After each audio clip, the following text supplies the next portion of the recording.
Chapter 1047. In Fathom Harbor, the main city wall was in a mess. Many parts of the wall had collapsed due to magic, and the rubble was scattered all over the ground.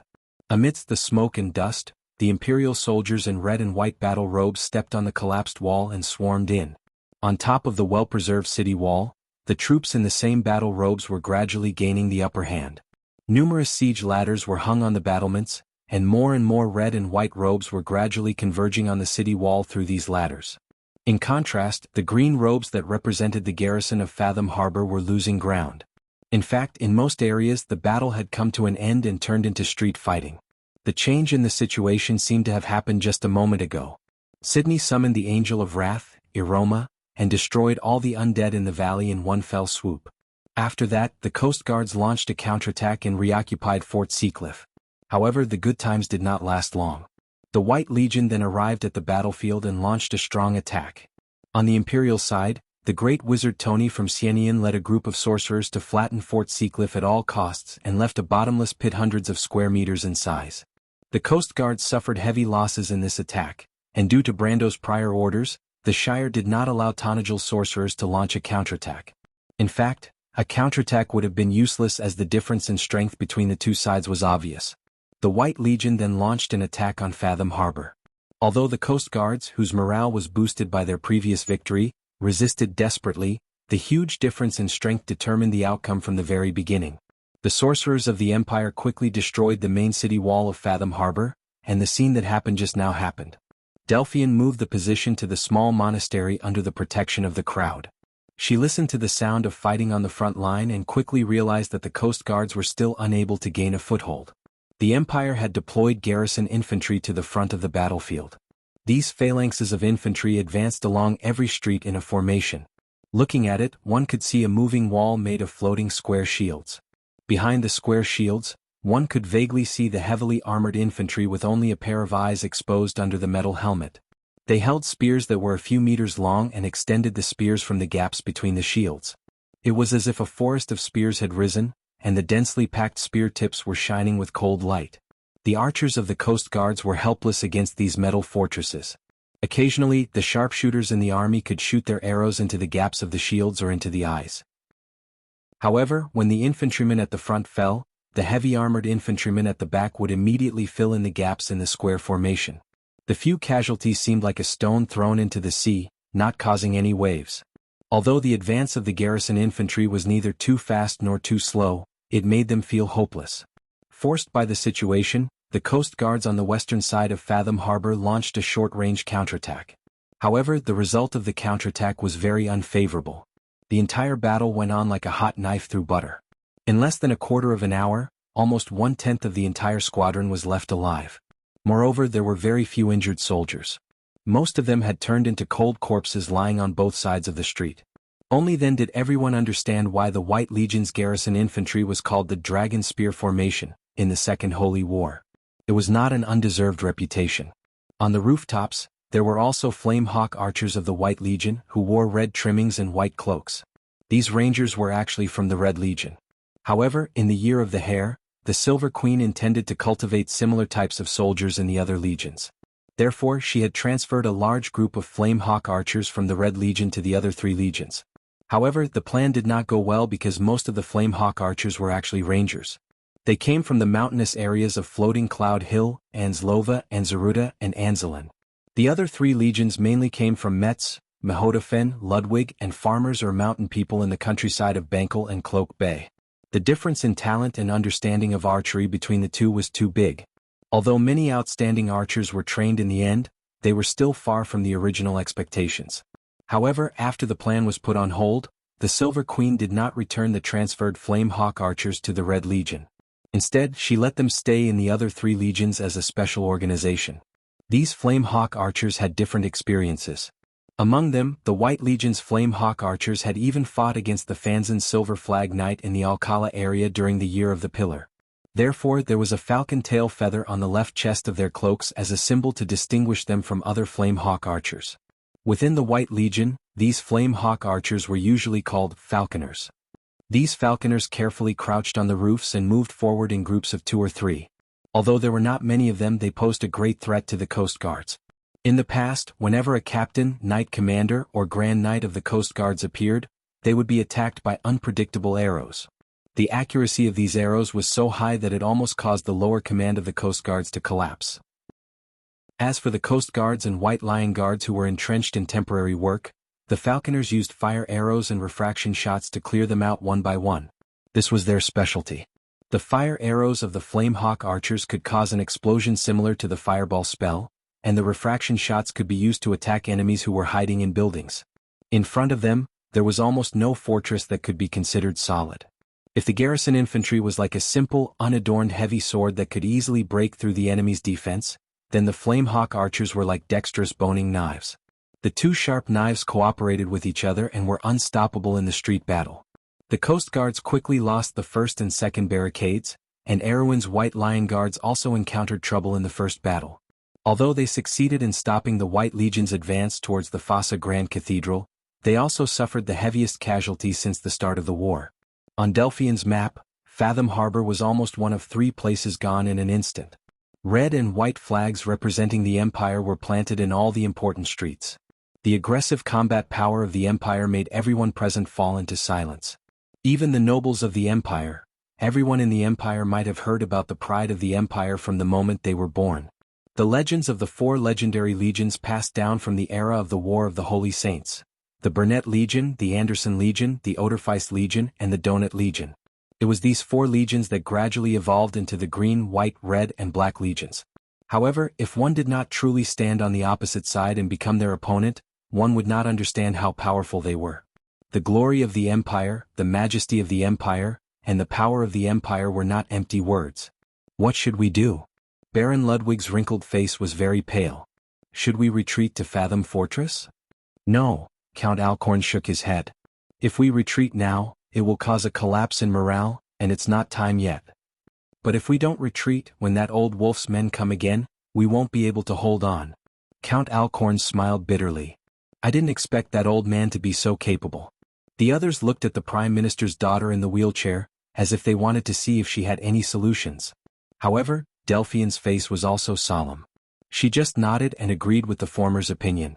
The attack was really suffocating. Their previous judgment was too optimistic. The enemy had not sent in the Griffin Knight and the Silver Pegasus Knight, otherwise they would not be able to hold on until noon. In fact, even now the entire port's defense line could collapse at any time. The Coast Guards were like a string stretched to its limit. No one knew when it would suddenly snap. It should be known that the White Legion was one of the 4 great legions of the Empire that was better at defense and field warfare. The garrison infantry that they were proud of was actually a powerful defensive infantry. The Earth Dragon Knights, on the other hand, could not be used in sieges at all. Did the Empire stop attacking the Forza Holy Cathedral? She suddenly asked. Yes, the noble who brought the news immediately answered. However, he was a little uncomfortable with Delphian calling the White Legion the Empire. In fact, most of the people present still saw this war as a civil war. He sorted out his emotions and replied in a somewhat incredulous tone, It's true, Miss Delphian. I really don't know how those Erwin people did it. They seem to have repelled the Legion's attack from the front. The White Legion was also puzzled by the strength of the enemy in front of them. Erwin's troops were constantly shouting like a tsunami. It was as if they had gone crazy. On the other side of the street, the knight captains of the White Legion looked at each other. They had already organized 3 attacks before this, but each time they were mercilessly repelled. The death ratio of Erwin's troops to theirs was almost 3-1, but the enemy continued to advance without fear or death. The street was a mess. Both sides were so busy fighting that they didn't even have time to retrieve the corpses. Blood dyed the street red. Every stone on the street seemed to be soaked in blood, reflecting a strange light. The soldiers below had already named the street in front of them as Blood Street. However, Erwin's troops were still stubbornly guarding a few key streets, unwilling to take a step back. It was as if the Legion would not be able to advance even an inch if they did not kill all of them. These low-ranking officers of the White Legion had experienced countless battles, but they had never fought such a fierce battle. The heavy infantry on the front line had almost lost a few men. In fact, at least 3 squads had been completely crippled and retreated from the front line. The falconers on the roof had also encountered opponents, and their situation was even worse. The opponents they encountered were much stronger than Erwin's infantry. It was a group of rangers, mostly made up of sharp-eared elven soldiers. Not only did the enemy have amazing shooting skills, but their ability to hide their whereabouts was also terrifying. When the falconers first discovered them, they were still unaware of the fact that the enemy was close to 30 feet away from them. In the end, they were shot intensively from a distance that was almost a roof away, causing the entire team to be almost wiped out. The White Legion soldiers at the back wanted to chase after them, but the elven archers had already spread out their cloaks and jumped to other rooftops far away. They then turned back and sniped at them for a while. In the end, the heavy infantry at the front line suffered heavy losses, and several knight captains died. Almost half of the White Legion's casualties were attributed to the elven archers. Later, the White Legion commander had no choice but to mobilize the nearby falconer squadrons in this direction, which finally relieved some of the pressure. However, it only relieved some of the pressure. Although the falconers that had gathered far outnumbered the elven archers, they were still being suppressed. After being ambushed countless times, the Red Legion archers finally realized that the enemy could actually hide. The falconers on the rooftops were suppressed to the point that they did not dare to show their heads. At this point, the battle had already reached a stalemate. No matter how fearless the White Legion was, it was impossible for them to rashly advance without any cover. Not to mention that Erwin's people on the opposite side were ready to fight to the death. Even if they were to show their reckless momentum, they might not be able to break through in a short period of time. Moreover, among the heavy infantry on the front line, there were not that many knight commanders who could snipe the enemy's elven archers. The enemy should be Erwin's White Lion Legion. After a moment of silence, a knight finally could not help but speak. Their fighting spirit is a little beyond my expectations. I'm now very curious how Anzaruta's irregular army gained the upper hand in the battle with these guys on the highlands. No, that's not a pure White Lion Legion. They have white lion shawls on their shoulders, which is obviously different from the other white lions. Perhaps it's a special organization similar to our falconers. Did you notice that their attire is very similar to the White Lion infantry recorded in history? But no matter what, the truly powerful ones are the elven archers, another knight said with a frown. Where did they come from? We have never heard of such a ranger unit in Wonde. Their abilities are too unique, it's impossible for them to be unknown. It's obvious that urban warfare is not their main battlefield. This ranger unit is the true king of jungle warfare. Could it be the Wind Elves? No, it's the Tree Elves. But the Tree Elves' forest archers are not like this. Their performance in urban warfare is far worse than this ranger unit. Well, no matter who they are, at least I can be sure that this ranger unit will be famous after today. The first knight looked at his companions who were at a loss of what to do and frowned. He waved his hand and said, "You've gone off topic. What we need to discuss now is, what should we do next? Our superiors have asked us to cooperate with the attack from the south and take down the Fossa Sanctum within an hour. But these Erwin people seem to have gone crazy. The others won't listen to our explanation. They will only laugh at us for not being able to deal with a group of country bumpkins. This problem is not easy to solve. If these people are considered country bumpkins, then I can't help but doubt our combat power. You should indeed review your performance." At this time, a dignified voice interrupted. All the knights present couldn't help but tremble when they heard this voice. They turned around and respectfully saluted the person who interrupted, "Sir." The person who walked into the circle was the commander of this unit, Sir Lucius. He looked at his subordinates with a serious face and replied, "There's no need to discuss. The orders have been given." "What? The superiors are willing to provide us with air support, my lord?" "No," Sir Lucius replied simply. "This is an order from Duke Ambuner. He ordered us to stop the attack immediately and return to the Golden Needle Valley to await further orders." "What? What? Taking down Farton Port is right in front of us?" "There's no why. The attack has been blocked. Do you see the Buga fleet? This is an order. Executed immediately." "Yes." The knight was silent for a moment, but they still nodded. Chapter 1048. The sunlight pouring down on the square of the temple was so bright that it was a little dazzling. The tip of the spear shone with the light of the snow. Haruz stood on the steps of the Fossa Sanctum with a long sword in his hand, covered in blood. He gritted his teeth and stood firm. The summer wind blew the flag on the top of the basilica. The golden flame's sacred emblem shone brightly, and the snow-like petals of the silver tree fluttered down. The Empire's army was rushing into the square, and the White Lion Guard's defense circle was shrinking. But he could not retreat. "Haruz, stand up and do it again." She put her cold hand on his forehead and looked into his eyes. "You are the only man of House Covardo. You have no other choice. You have to take up your responsibility and responsibility. She said slowly, you are the only man of House Covardo. You have no other choice. You have to take up your responsibility. You are the king, and your blood should flow for House Covardo, for the royal family, and for your people. The so-called king is the one who bleeds first. Amidst the chaotic battle cries, a white lion guard's anxious shout seemed to come from the distant horizon into his thoughts. Your Highness, please retreat to the back. We can't defend this place anymore. The hair band that bound her hair had been broken at some point, and her long silver hair fluttered in the wind. Her hair brushed past her blood-stained face, and a smile bloomed on her face that was as firm and gentle as a princess's. Haruz looked down at the bloody knight and smiled. I can't retreat, because we will win soon. I believe in my teacher. You will do it. But, the sword was pointed forward, and the tip of the sword shone under the sunlight. Haruz slowly leveled the sword, and his eyes formed a straight line. His slightly childish face had an almost sacred solemnity. Yes, today I am Princess Forza, and today I will lead you to victory. Listen up, the Kurlutzians haven't had time to spread out. Take advantage of the fact that they haven't settled down and attacked their left wing with me. Your Highness, you can't risk it. Why not? Haruz looked back and replied, pressing a hand to his chest. This is the blood of the royal family which flows for the throne. One day the flower of the royal family will wither, but the stars of the ancient kings will rise and shine on Erewhon for eternity. These were the claws and fangs of a white lion. This was the wings of the white lion, the glory of the white lion. This was the soul of the white lion, the pride of the white lion. The tension on the faces of the young knights turned into holiness.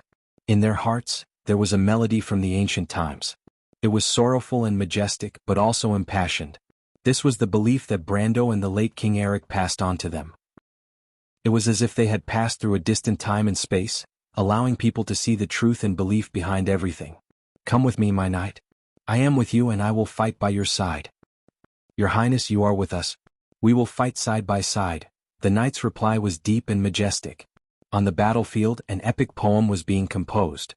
Erewhon's army suddenly moved and launched a fierce attack. On the square, countless knights of the White Lion Guards cheered like mountains and waves. They praised and shouted, "Long live the White Lion! Long live the princess! Long live Erewhon!" and launched a deadly attack on the Imperial infantry. They were so excited yet so indifferent. They were so unafraid of death, as if what they were about to face was not death, but supreme glory. Cruz's army was stunned. They found that their enemies' eyes were flashing with madness. They rushed into the forest of spears, rushed between the rows of shield walls, and let the spears pierce their bodies, but still attacked the Imperial army behind the shield walls. The Imperial army's front line was shaken. By the time they reacted, the White Lion Guards had already created a huge hole in their formation. When the commander of the White Legion saw this scene, he was heartbroken.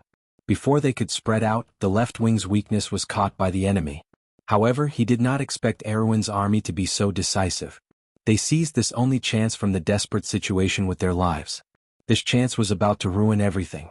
The Coast Guards were also stunned. They witnessed a desperate counterattack. The retreating side was a famous legend, the Anderson Legion, the Pale Wolf of the Plains, the White of the Empire. Erewhon's army was creating a miracle, and this miracle would spread across the continent in the blink of an eye. The Empire was defeated in front of Erewhon's army. After a moment of hesitation, all the Coast Guards howled and joined the counterattack. They only knew one thing. After today, both sides involved in this battle would become famous. It would witness the rise of a legion. And at this moment, the glory belonged to Erewhon. It was snowing heavily, and the accumulated snow was very thick. He staggered, and sweat seemed to have blurred his vision.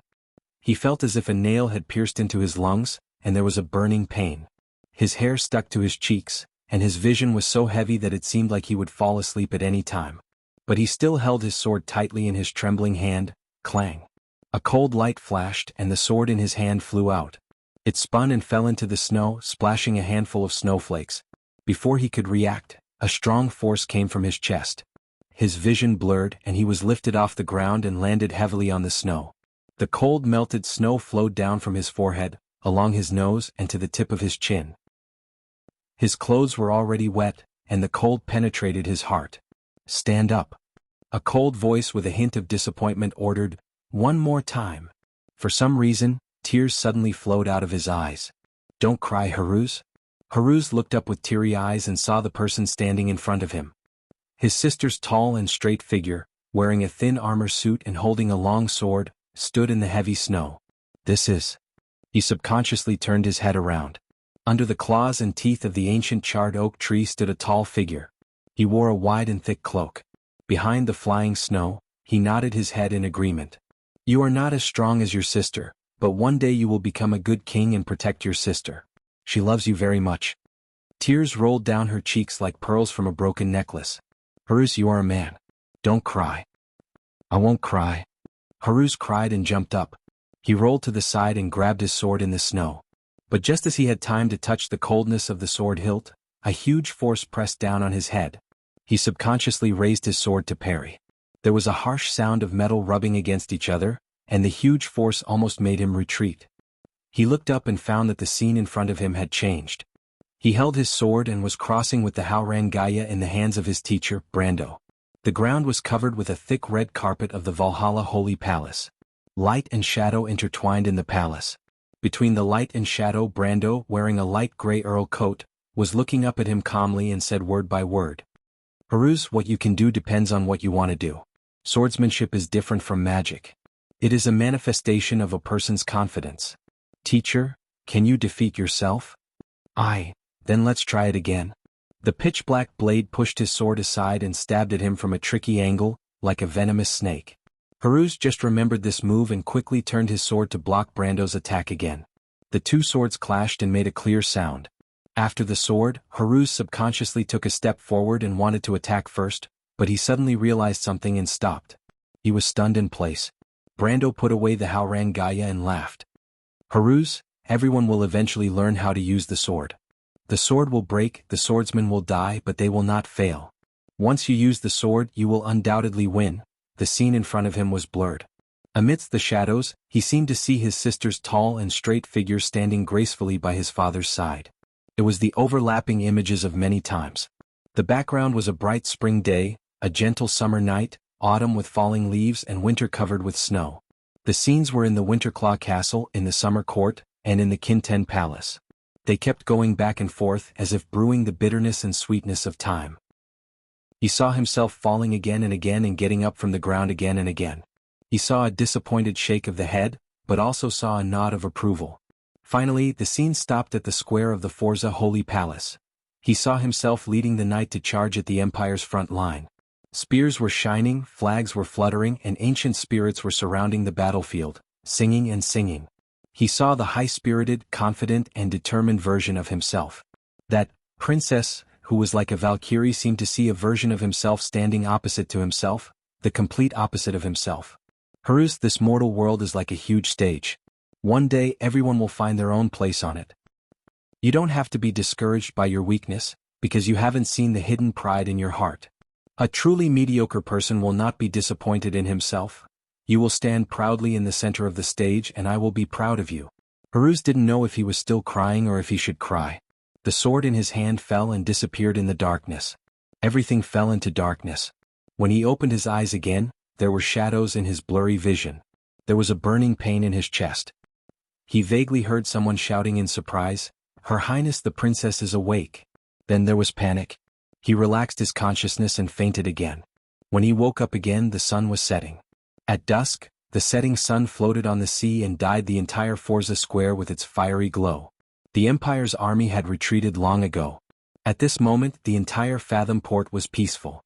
Although there was still smoke in the direction of the city, not a single flag of the White Legion could be seen.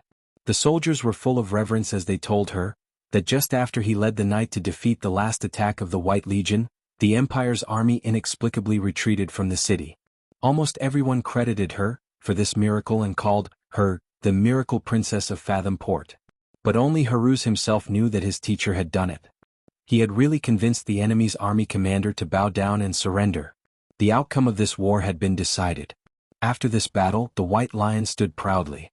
Haruz sat quietly on the steps. The setting sun pulled his shadow long and thick on the square. No one dared to disturb her. The knight was both respectful and willing to stand guard for their princess. Not long after, a soldier brought Brando's communication crystal and said to Haruz, "Your Highness, the Lord wants to see you." Haruz nodded at him. Soon, Brando's image appeared on the crystal. Brando looked at the princess, who was covered in blood and shook his head with relief. Are your injuries serious? Not serious, teacher. Fortunately, it's not serious. Otherwise, your sister will definitely kill me. Teacher, I'm sorry. It's good that you know you're wrong. If you really die here, the royal faction will definitely think that I'm a powerful minister who wants to seize the throne, Brando joked. Teacher, I know you're not. It's because you know that you can't easily give up your life. Brando became serious. Peruz, this matter can be big or small, but Erwin must not fall into suspicion and internal strife again.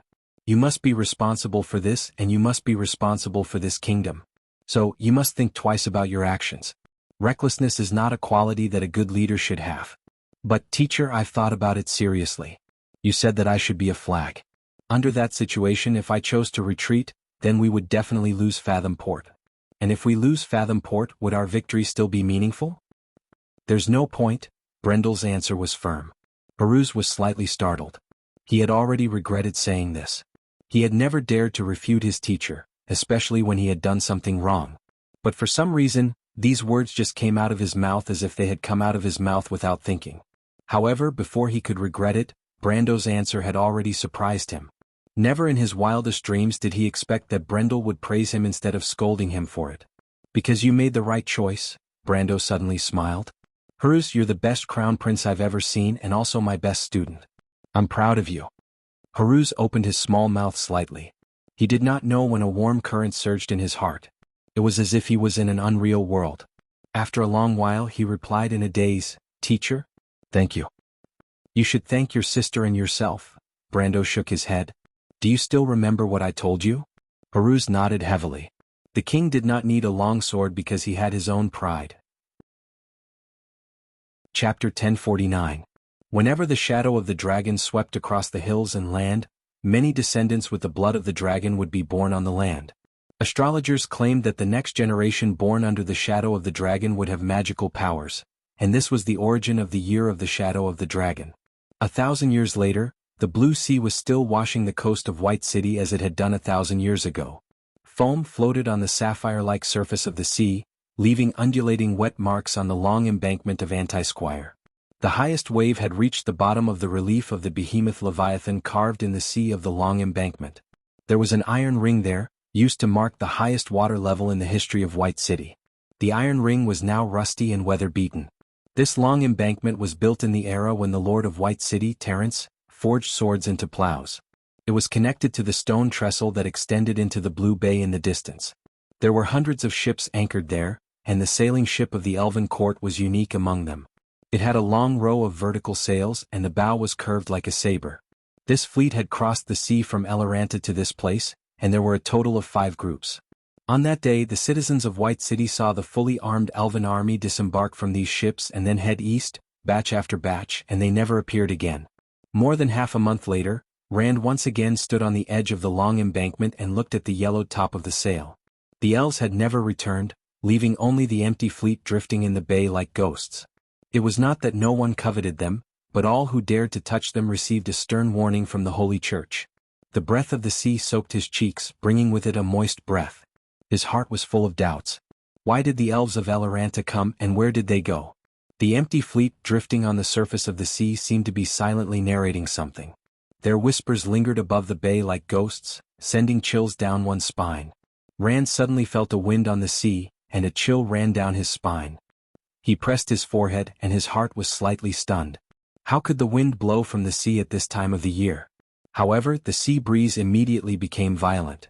The surface of the sea was dark, and white lines appeared on the surface of the sea. A strong wind blew across the bay, causing the flags on the sailboats to flutter loudly. The trees along the levee rustled. Rand felt his hair flying and quickly pressed down on his hat. The wind immediately lifted the corner of his shirt. He saw the sailboats in the distant bay begin to sway one by one. What was going on? Several workmen were shouting from the direction of the harbor, their voices carried by the wind from afar. They seemed to be complaining about the damned weather, saying that a storm was coming. However, his intuition as a sailor told him that this was definitely not the prelude of a storm. Moreover, the rainy season was over. How could there be a storm on the calm sea when autumn was approaching? He raised his head and narrowed his eyes. Suddenly he saw a few black dots appear on the horizon. They were elegant creatures flapping their wings. They were huge and beautiful, as if every muscle on their huge bodies was full of rhythm. The perfection and extremity of life were vividly displayed on their bodies. When they spread their wings, they seemed to cover the sky and the sun. The wind passed under their powerful wings, stirring up waves on the sea and piercing through the clouds. Huge shadows swept across the land again, just like in the past when everything was ruled. On this day the dragons once again flew over White City. The water droplets gathered on the intersecting gray rocks. A line of fluorescent light shone on the edges, reflecting the magnificent scene inside the holy sanctum. Ding dong. The water droplets dripped from the dome and fell into the pitch-black sacred stone pool. Ripples appeared on the surface of the pool. Lord Sage, the outcome of the battle has been decided. Asabanto XI stood in the darkness and said in a low voice. A few sacred candles in the distance emitted a dim light, outlining his milky white satin robe. The robe hung down to the stone floor, and the bottom seemed to be stained with a layer of dark green. The towering figure of Eloranta stood there for a long time, her emerald-like eyes exuding a deep luster in the darkness. Her gaze passed through the balcony on the side of the Boulder Cathedral. There were towering mountains and lofty ridges, the shadows of the forest under the sunset glow. The last ray of golden light was swallowed up by the heavy clouds, and the stars fell from the red and purple sky, bringing with them a tragic color unique to this moment of impending departure. The light would disappear below the horizon, and then it would be a long night. After a long while, she slowly said, "What did you see, Your Excellency Asabanto? This is the news brought by my student. The Silver Queen has joined forces with the undead of Madara. At dawn on the 17th, an army of undead set off from the Argean area. On the 21st, someone witnessed their march near Ovchin. If I'm not wrong, the undead of Madara have already arrived on the battlefield. In the Evergreen Corridor, the army of Golden Mane Toquinin and Georgindi Ridge is marching north day and night. Once they pass through the gate of Arobigan, the forces of East Met's crews will reach more than 500,000. Asabanto XI took out a piece of parchment from under his long sleeve, read it carefully and handed it over. But Elanta did not take it. Have you heard of the Battle of Ricados, Your Excellency Asabanto? She looked back and asked. Ding dong. Another water droplet fell into the pool. Asabanto XI raised his head in puzzlement. The candlelight, which varied in brightness, deepened the wrinkles on his face as if they were carved by a knife. Are there any more variables, Your Excellency? But, even if the eldest prince can deal with the White Legion, facing the army of Georgindi Ridge, it will be difficult for them to continue, unless... He answered hesitantly, unless Your Excellency intervenes. I won't intervene, Your Excellency Asabanto. I've already made it clear. If that's the case, I'm afraid it will be difficult for them. Asabanto XI frowned deeply and shook his head again and again. Your Excellency, not everyone is a miracle like the Flame King in the Battle of Ricados. It's precisely because it's impossible that it can be called a miracle. But miracles are difficult to reproduce. Elanta did not refute him. The last ray of golden light had already sunk below the horizon. The heavy twilight brought with it endless loneliness. The wind blew in the night, and the clouds in the sky slowly moved south along the ridge line. The moonlight quickly poured down, making the Calendula Mountains appear silver-white. I feel a throbbing. The flaming blade Odorfice has been reborn in this world and has chosen its promised person. Asabanto XI was horrified. He looked up in shock. Your Excellency, this? There are heroes born in every era, Elanta replied softly, and the reason why an era is called an era is because it will replace the past. If you simply repeat the past, you won't get the answer. The Bugas are paying their debts. In the Holy War, they really shouldn't have intervened. 60 years ago, someone shouldered everything for them, and now they must repay this kindness. She turned her head, and a rare smile appeared on her determined face. The wind is blowing, Your Excellency Asabanto, do you feel it? Outside the Boulder Sanctuary, the wind was gradually getting stronger, and the trees were making frantic sounds. Countless leaves were swept up and flew into the sky, forming a torrent that fluttered and danced in the sky. Some leaves were even swept up to the balcony and scattered all over the floor of the sacred hall. Several monks hurriedly ran to close the door. But at this moment, the door at the back of the sanctuary was pushed open with a bang. Dragon, teacher, Your Excellency, it's the dragons. Duruma, Arek, and Karsuk have all reported the presence of the giant dragon. The dragons are acting strangely. Did something happen? There's one more thing, Your Highness, we need an explanation. Princess Griffin finally raised her head from the pile of documents. Her beautiful eyebrows were slightly furrowed, and her gentle and resolute silver eyes had an imperceptible sense of worry. She looked at the noble standing in front of her, a member of the Nanan family. Behind him stood the Grand Duke of Grenoires. Perhaps there was someone else? She opened her mouth and asked, "I'm sorry, I didn't hear what you said just now. Could you please repeat it?" The princess' voice was not loud. However, this caused the Purple Reed's Hall of Fort Ornevia to fall silent for a moment. The nobles, big and small, seemed to have realized something. They stopped talking tacitly and raised their heads to look in this direction. Some of them were bewildered, some looked like they were watching a good show. All kinds of faces with different expressions intertwined with each other. It was grotesque and variegated like a weird picture. The noble did not care about Princess Griffin's identity at all. He walked out of the crowd with his head held high, and proudly took out a letter from his chest and placed it in front of the princess. "Your Highness," he replied while pointing at the letter, "this is the report from the front lines of Bucci, Golden Castle, and Karasin Highlands. The facts show that the undead of the Empire and Madara are amassing troops at the border. They are ready to make a move." Princess Griffin looked into the noble's eyes. She saw many people from the corner of his eyes. There were the envoys of the Grand Duke of Grenoires, the northern nobles, her grandfather Grand Duke Viro, and even the members of the royal faction. She saw Makarov and the others in the crowd. Those people first avoided her gaze but quickly came over to her. She secretly clenched her fists. "There is also a report here, Your Highness," the noble continued calmly. "It says that Cruz has joined forces with Madara. Madara has sent tens of thousands of undead to the eastern Metz region to participate in the war. The Georgiandy Ridge and Golden Mane Toquinin legions loyal to the Silver Queen have also passed through the Gate of Arroyo. The Crown Prince of Cruz is about to be annihilated." "I already know about this report." Princess Griffin's face darkened. "What kind of explanation do you want to hear?" "Your Highness," the envoy of the Grand Duke of Grenoires suddenly spoke, "Erwin is a small country. It is impossible for it to survive under the combined attack of Madara and the Empire. A small country should have its own way of survival. In recent days, you have supported your count to stir up trouble in the Empire, ignoring everyone's advice. Now that your bold and reckless plan is about to fail, shouldn't you give us an explanation?" Princess Griffin was silent. Since the war at Fulton Harbor, both sides had used magic to block all magic communication in the area. For nearly half a month, there was no news from the battlefield. She shifted her gaze to Amandina, who was standing in the crowd. Amandina did not speak but only nodded slightly at her. She did not know why, but she felt a slight warmth in her heart. She calmed down and coldly glanced at everyone present, then said, "The Count's actions are righteous and reasonable because Erwin must protect its people. For this reason, it will never bow to any bandits, regardless of whether it is the Empire or the undead. Count Tonajul has defeated the Empire once, and I believe that this time he will also stop the Empire. I want to tell everyone a fact. That is, Lady Martha once taught us that righteousness will always prevail."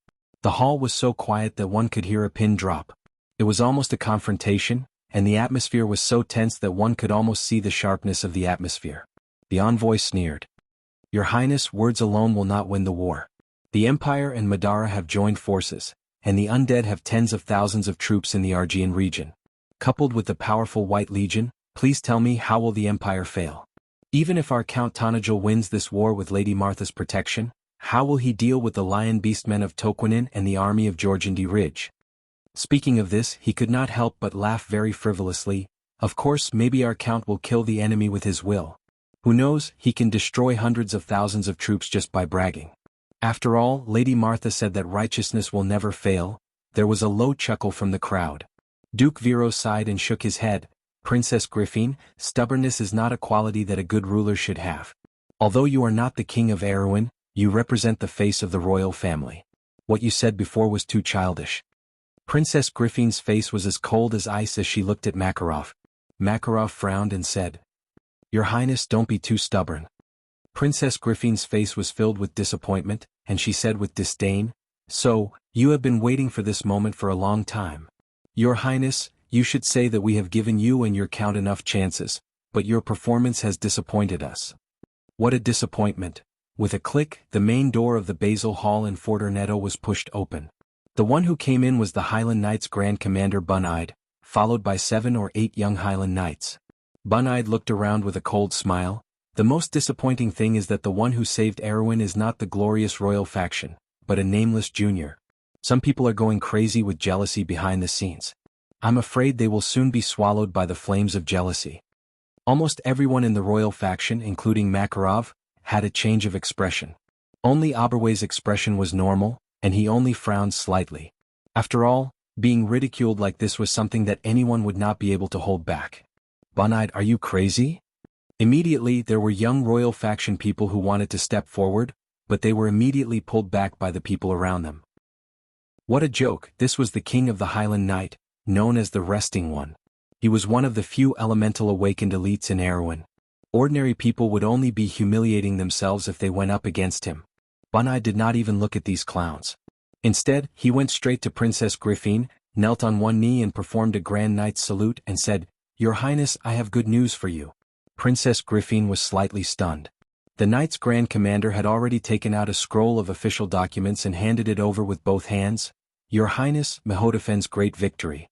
In the middle of last month, Count Tonajul defeated the White Legion in the Battle of Fatan Port, annihilated the undead army of Madara, and then set up an ambush to defeat the allied forces of Golden Mane Toquinin and Georgindi Ridge. As of the 7th of this month, the entire territory of Eastern Metz has been recovered and is under the control of the Empire's eldest son." The hall was dead silent. "This is impossible." The Grand Duke of Grenoire's envoy rebuked loudly, "This is a false military report." "Bunide, what is going on?" Princess Griffin frowned. Even she could not believe it. 3 battles in a row. Were the armies of the Empire, Madara, Toquinin and Georgindi Ridge made of wood? Although she had no doubt that Brando could create a miracle, there were only a few people in Fatan Port. It was already amazing that he could maintain a stalemate. Bunide smiled slightly and turned to explain to everyone. After Count Tonajul defeated the White Legion, he persuaded the White Legion's Grand Commander, Duke Ambuner, to surrender. With this information advantage he blocked the news. At this time the allied forces of Golden Mane Toquinin and Georgindi Ridge did not know at all. They went through the Evergreen Corridor according to the original plan, and in the end they fell into the Count's ambush. Count Tonajul took advantage of the terrain advantage in the Arroyo Valley and almost wiped out the Lionmen and Georgindi Ridge's army in one battle. What about the Dragon Queen? How could she deal with 3 giant dragons? The envoy screamed. But Bunai did not even bother to look at him. He turned his head and nodded to Princess Griffin. Princess Griffin was stunned. A complicated look flashed in her gentle silver eyes. She hesitated for a moment before gently picking up the scroll. Outside the palace it was afternoon. Between the flickering lights, it was as if the shadow of a dragon was floating. P.S. Haha, today is the Holy Foundation Day. Did you guys get anything? Wufa got Richelieu. This is not drying the boat. The bishop's natal party is super happy. In order to celebrate, they have silently updated 1,000 words. This is their unique moral integrity and character. Chapter 1050. Princess Griffin and Amandina walked through the corridor one after the other. The soft light shone through the wide white arched window, leaving the window frame on the ground. Light and dust floated in the air. "Your Highness, the royal faction has been acting strangely recently," Amandina suddenly said softly. For a moment she was under the bright light, the golden buttons on her suit sparkling under the sun, but she quickly stepped into the shadows, her eyes emitting a deep light in the darkness. Princess Griffin paused for a moment, then stepped forward again, her voice cold and calm. "They finally can't hold back anymore. How much time do we have left?" "Your Highness, the ministers are very dissatisfied with your excessive trust in the Lord. They are also quite dissatisfied with your sending Prince Haruz to cruise.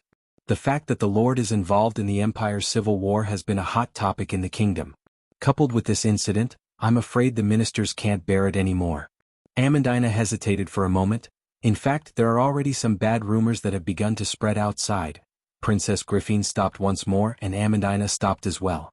The two of them stood by a window, and the light fell on Griffin's upper body. Her silky silvery hair shimmered under the sunlight, and on the chest of her dress was an aquamarine gem, reflecting the disdain on her face. "Rumors? Are you saying that the bastards plotted to kill His Highness so that they can rightfully seize the throne?" After saying this sentence, Princess Griffin felt that she was a little too vulgar. Her face turned red, and her skin was almost transparent under the bright light. The blush extended down to the base of her neck. "How can I not know the dirty thoughts in those people's hearts?" Amandina looked at the princess in a daze, and could not help but praise the princess' beauty in her heart. Your Highness, Amandina, the crux of the problem is the struggle for power, Princess Griffin replied softly, so no matter where your lord is and what he does, it will be the same. There will be no difference. Except for Lord Oberway, the royal faction is unreliable. Amandina was silent, knowing that the princess was right. Then we should prepare in advance, Your Highness. Princess Griffin nodded and continued to walk forward. Amandina, you should return to Valhalla. But Your Highness, the Lord asked me to protect you. Princess Griffin turned to look at Amandina with a serious expression. She couldn't help but smile. Amandina, who is stronger between the two of us? Amandina was stunned. The two of them were passing between two arched windows. Their graceful figures were hidden in the shadows behind the strong light, and only the sound of their footsteps could be heard. Without waiting for Amandina to speak, Princess Griffin continued, Amandina, Mr. Brando left you by my side because I do not trust anyone else, and I only trust you and Oberway.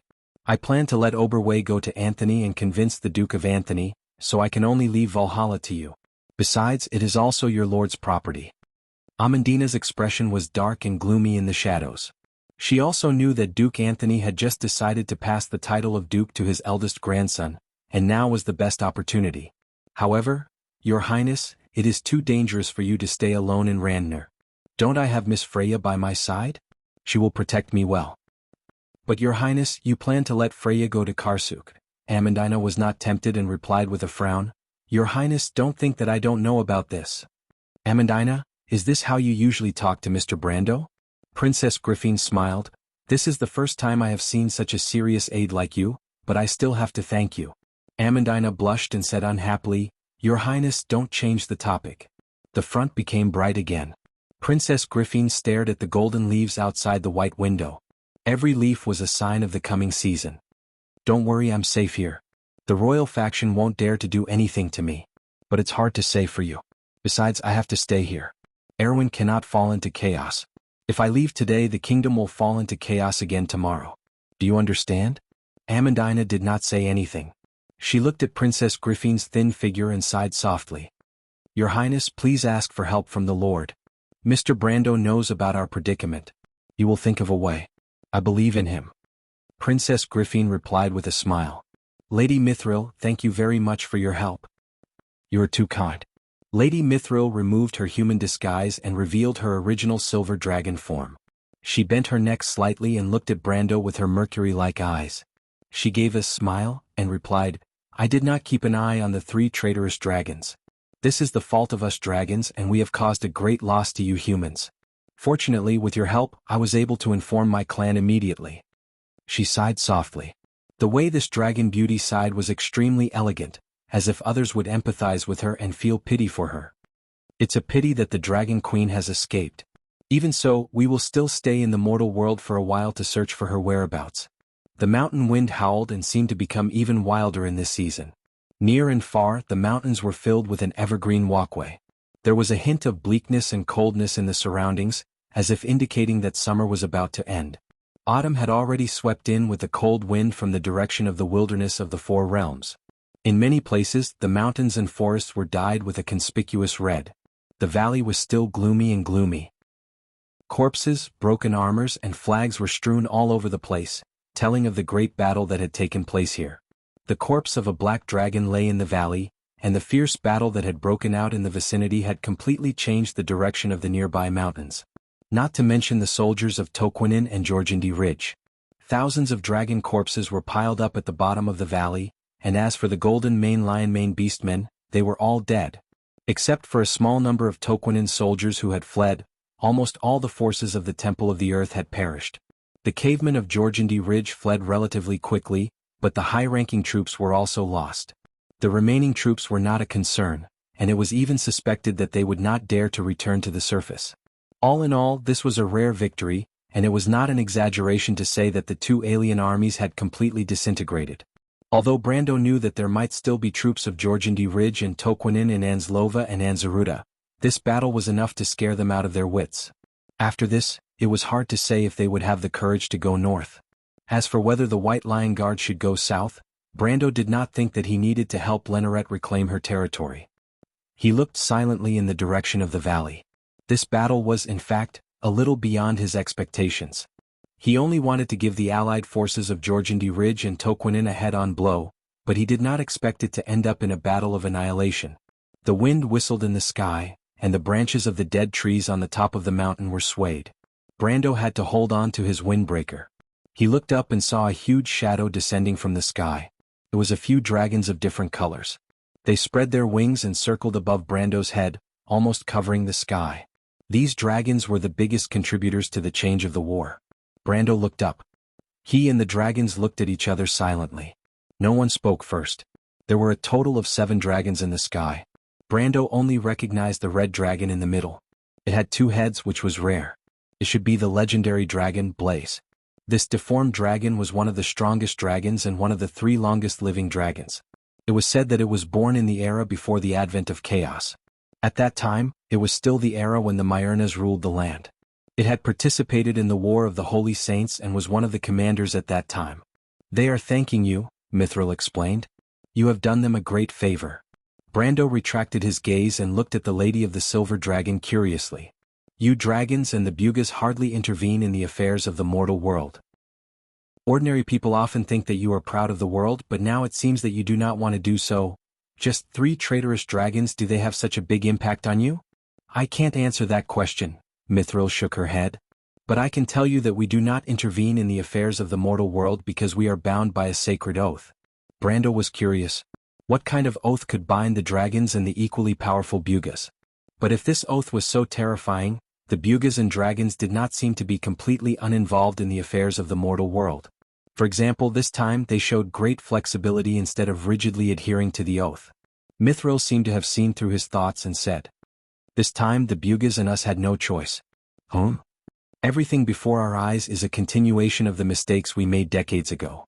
Speaking of which, we all owe your grandfather a great debt of gratitude," the Lady of the Silver Dragon said. "This time we helped you win this war. On one hand, it was to punish the 3 traitorous dragons, but on the other hand, it was also to return the favor to your grandfather. However, the mistakes made by the Dragon Queen and the others are actually related to what you saw on the final battlefield decades ago, right?" Brando suddenly asked. Mithril glanced at him. "I can't say for sure." Brando suddenly saw a silver dragon flying lower in the sky. The dragon looked somewhat similar to Mithril, but its body was more majestic. A few silver tentacles hung down from its long and narrow dragon head. "That's my sister," Mithril explained. "She's thanking you for saving me." Brando shook his head. "Actually, it's not really a rescue. At that time, Lady Mithril and I were just allies. After all, in front of the 3 dragons, I didn't have much power to protect myself. But no matter what," the Silver Dragon Lady smiled and said, "it's a fact that you've saved me. We dragons have always been grateful." For some reason, Brando suddenly thought of a small figure when he heard this. He felt nostalgic and could not help but ask, "Lady Mithril, do you know a golden dragon?" "Golden dragon?" Mithril was slightly startled. Golden dragons and silver dragons are both superior dragons. There are very few of them among the dragons. We should be familiar with each other. Her name is Alaz. Or.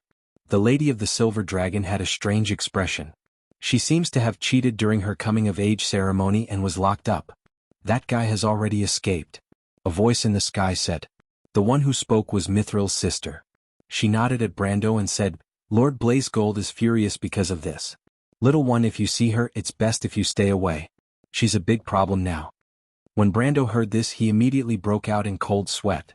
He had a feeling that the little female dragon would come looking for him. Of course, it was not a problem if she came looking for him. The problem was that according to Mithril's sister, she was now a ticking time bomb. Who knew if the golden dragon would vent its anger on him because of this? He could only pray that the little witch would not find him. At least not until this series of problems was solved. Mithril seemed to have seen through his worries and reminded him, "Don't forget, the Elven Queen also owes you a favor. The wild elven royal family has an heirloom treasure called the Dragon Avoidance Orb.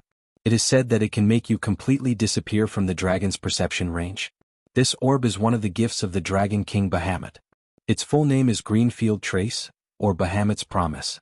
It is one of the 2 sacred items of the Dragon King, along with the Crimson Blessing. This treasure is meaningless to the wild elves. They have a good relationship with the dragons and have no use for it. You saved her daughter, why don't you ask her to lend it to you? Brando was slightly surprised and could not help but look in another direction. In that direction, the little elf and her draconic companion were following behind a tall elven beauty with dejected faces. Behind her was an entire squad of wild elven guards and dozens of howling archers. These were the guards of the wild elven royal court, and the other party was the current elven queen. She had arrived with the dragons, and her purpose was naturally to find the wild elven princess who had been missing for a long time. It seemed that when they were discovered by Eloranta, the great sage had already told the queen the whereabouts of the little elf. Is it okay? Brendel looked at the naughty elf who was crying and unwilling to be separated from Kiara. He was very curious when the two of them became so close, so he asked Mithril. The silver dragon lady nodded at him. She'll definitely agree. That thing doesn't mean much to the wild elves. She can see the relationship between you and the dragon clan. Even if it's only for that reason, she'll still lend it to you. Also, Mithril blinked at him, you saved my life and helped us so much. Don't forget to ask Lai Yen for a treasure. If I'm not wrong, if you don't ask, they won't give it to you. You know, we dragons have always been very stingy in this regard. Brando could not help but look up at the silver dragon lady with great curiosity, but Lady Mithril, you seem to be an exception.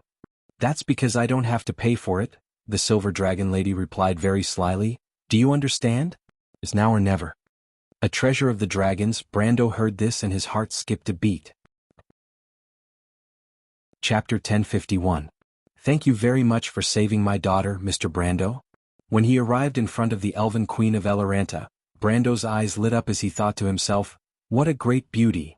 The elven queen wore a silver laurel crown on her head. Her slightly curly blonde hair draped over her shoulders, and her light green eyes were as vast as the sea of stars, shining with the light of wisdom. A snow-white robe tightly wrapped around her slender body, and the opening in front of her chest would dazzle mortals. It seemed a little too revealing, but it made her look outstanding. A silver belt closed the deep opening, and when one looked up, one could almost see the flat upper half of her lower abdomen and faintly discernible cleavage.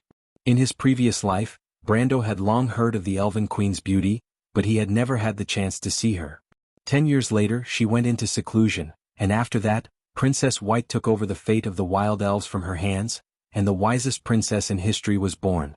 He couldn't help but look at the little elf with tears and snot running down her face, but at least until now she was just a naughty child no matter how he looked at her. The elven queen gracefully bowed slightly, thanking Brando. Her appearance was somewhat similar to the little elf, but she looked much more mature, showing a classic beauty. Brando was a little surprised that the elven queen knew his name, but he thought that it must have been the dragons who told her. Your Majesty, he was about to speak. The elven queen smiled and interrupted him, the great sage has mentioned your name to me. Obviously there was only one great sage and that was Eloranta. The great sage actually knows my name? Brando didn't expect that he would be able to attract the attention of the world's top figure, and couldn't help but feel a little proud. He couldn't help but feel a sense of pride for being in history and changing history. He recalled the night when he had just crossed over to Bucci, facing the invasion of the Roman Black Rose. At that time he was so insignificant that he couldn't even be considered a chess piece on the battlefield. But who would have thought that in the most inconspicuous corner of the world, an unknown young man would change everything? The elven queen saw the look on Brando's face and understood his thoughts. She couldn't help but smile, but she was gentle and didn't directly expose this beautiful misunderstanding.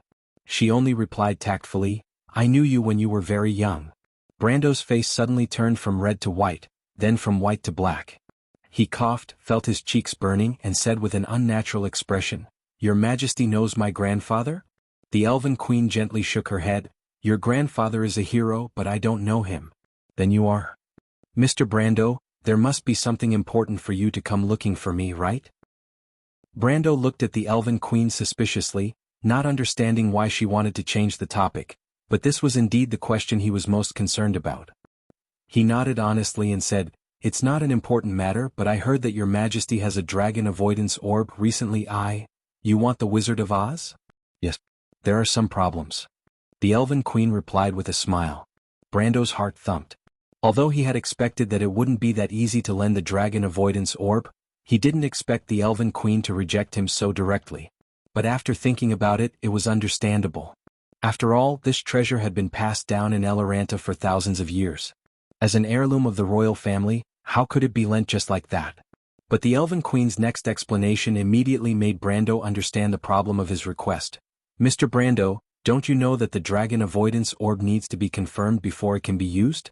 So if we give it to you, I'm afraid we won't be able to take back this treasure. Hearing this explanation, Brando's heart sank. He finally understood what the other party was talking about. The Wizard of Oz was a sacred item that needed to be recognized before it could be used. If the Wild Elves gave this treasure to him, it wouldn't be a loan but a gift. At least before he died of old age or died an unnatural death, the Wild Elves wouldn't be able to take back this treasure. And the lifespan of a human with a certain level of strength was generally around 150 to 200 years. For someone like him who had activated his elemental activation, it wouldn't be strange for him to live for 4 or 5 centuries. At that time, it would be hard to say if he could still avoid the dragon avoidance orb. I'm sorry, Your Majesty, I was rude. After understanding that his request was too outrageous, Brando didn't insist. He just replied with some pity. At the same time, he was already thinking about how to guard against the ticking time bomb that could appear at any time. However, it was at this time that the Elven Queen smiled and shook her head at him.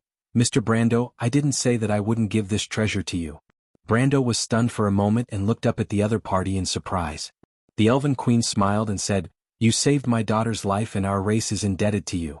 And although the dragon avoidance orb is indeed a priceless treasure, it actually doesn't have much value to our race. The reason why we have kept it in Eloranta is because of the dragons.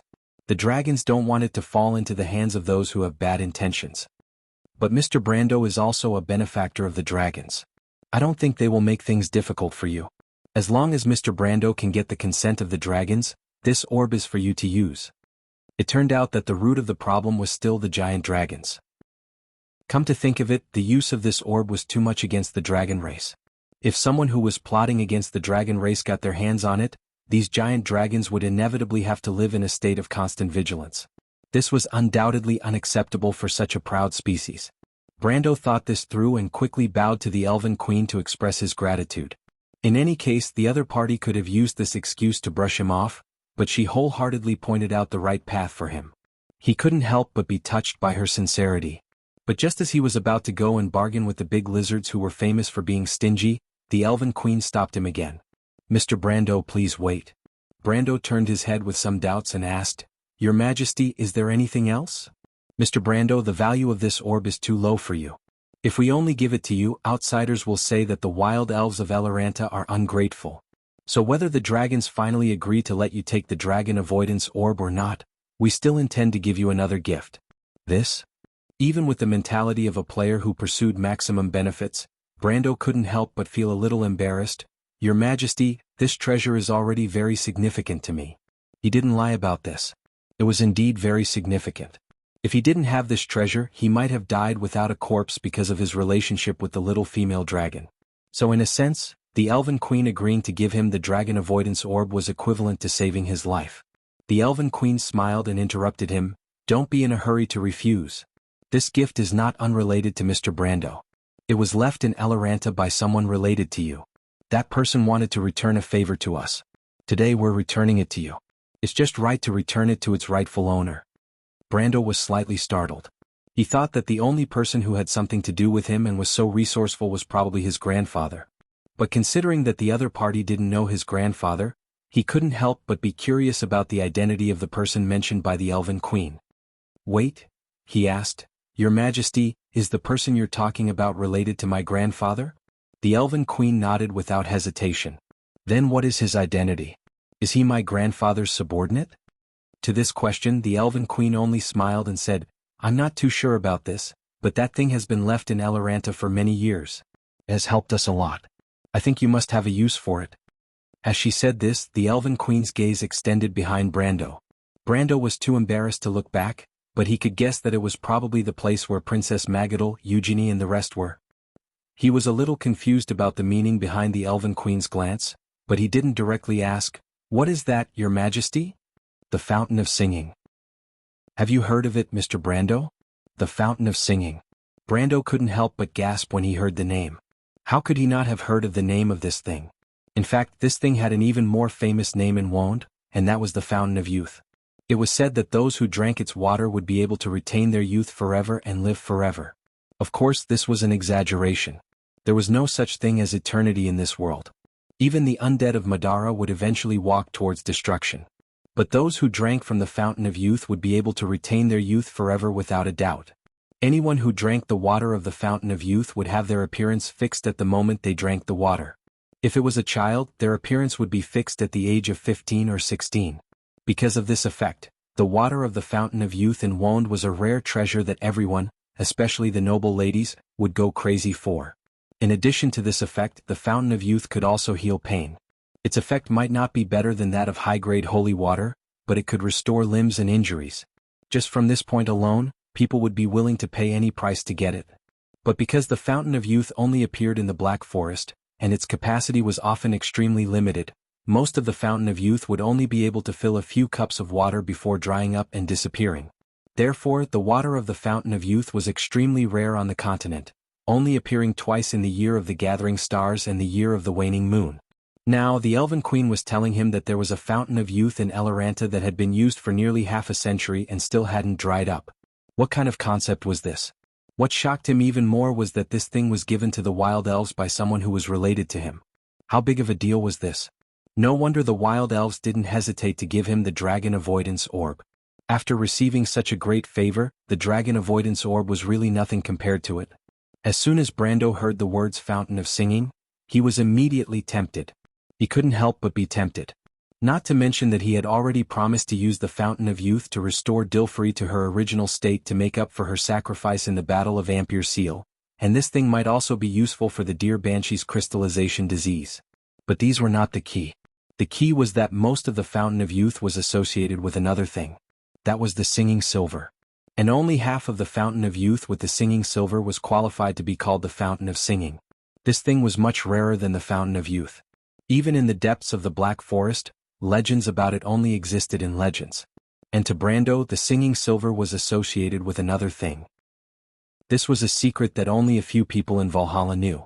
Once he had an endless supply of the Singing Silver, Babu and his divine craftsmen could continuously repair the Valkyrie's armor. Valhalla would also have a true Tier 8 army, Brunhilde and her Valkyrie servants. Although reviving the Valkyrie's Valkyrie required the gold of the river, cutting off future fangs and Windrider foals, the gold of the river was far less precious than the Singing Silver. Not to mention other things, the dragons would definitely have it. As for cutting off future fangs, Brando had already planned to ask the Kohua sisters for some of their fangs that had been broken in the past. It shouldn't be a problem. In this way, other than the Windrider foals, the other problems would be easily solved.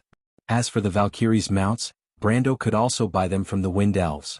Although the price was a little ridiculous, just a Windrider foal could be exchanged for a Tier 8 creature with outstanding combat strength. This was a good deal and Brando had to do it no matter what. He couldn't help but be immersed in his beautiful fantasy. The Elven Queen seemed to have seen through his thoughts and had to remind him tactfully, "Mr. Brando, before returning the item to its rightful owner, I have to remind you about the problem with the Fountain of Singing." "Your Majesty, what do you mean?" Brando recovered from his fantasy and asked after a slight pause. He had never heard of any side effects of the Fountain of Youth. Because of this, people thought that it was a gift from Martha. The Fountain of Singing was actually discovered in the Argean region. It is a rare living spring, so it can produce spring water continuously. But because of some previous problems, the spring water has been contaminated, so there may be some side effects. The Elven Queen explained, "It is said that the Dragon Clan had used a special method to extract the power of the spring water.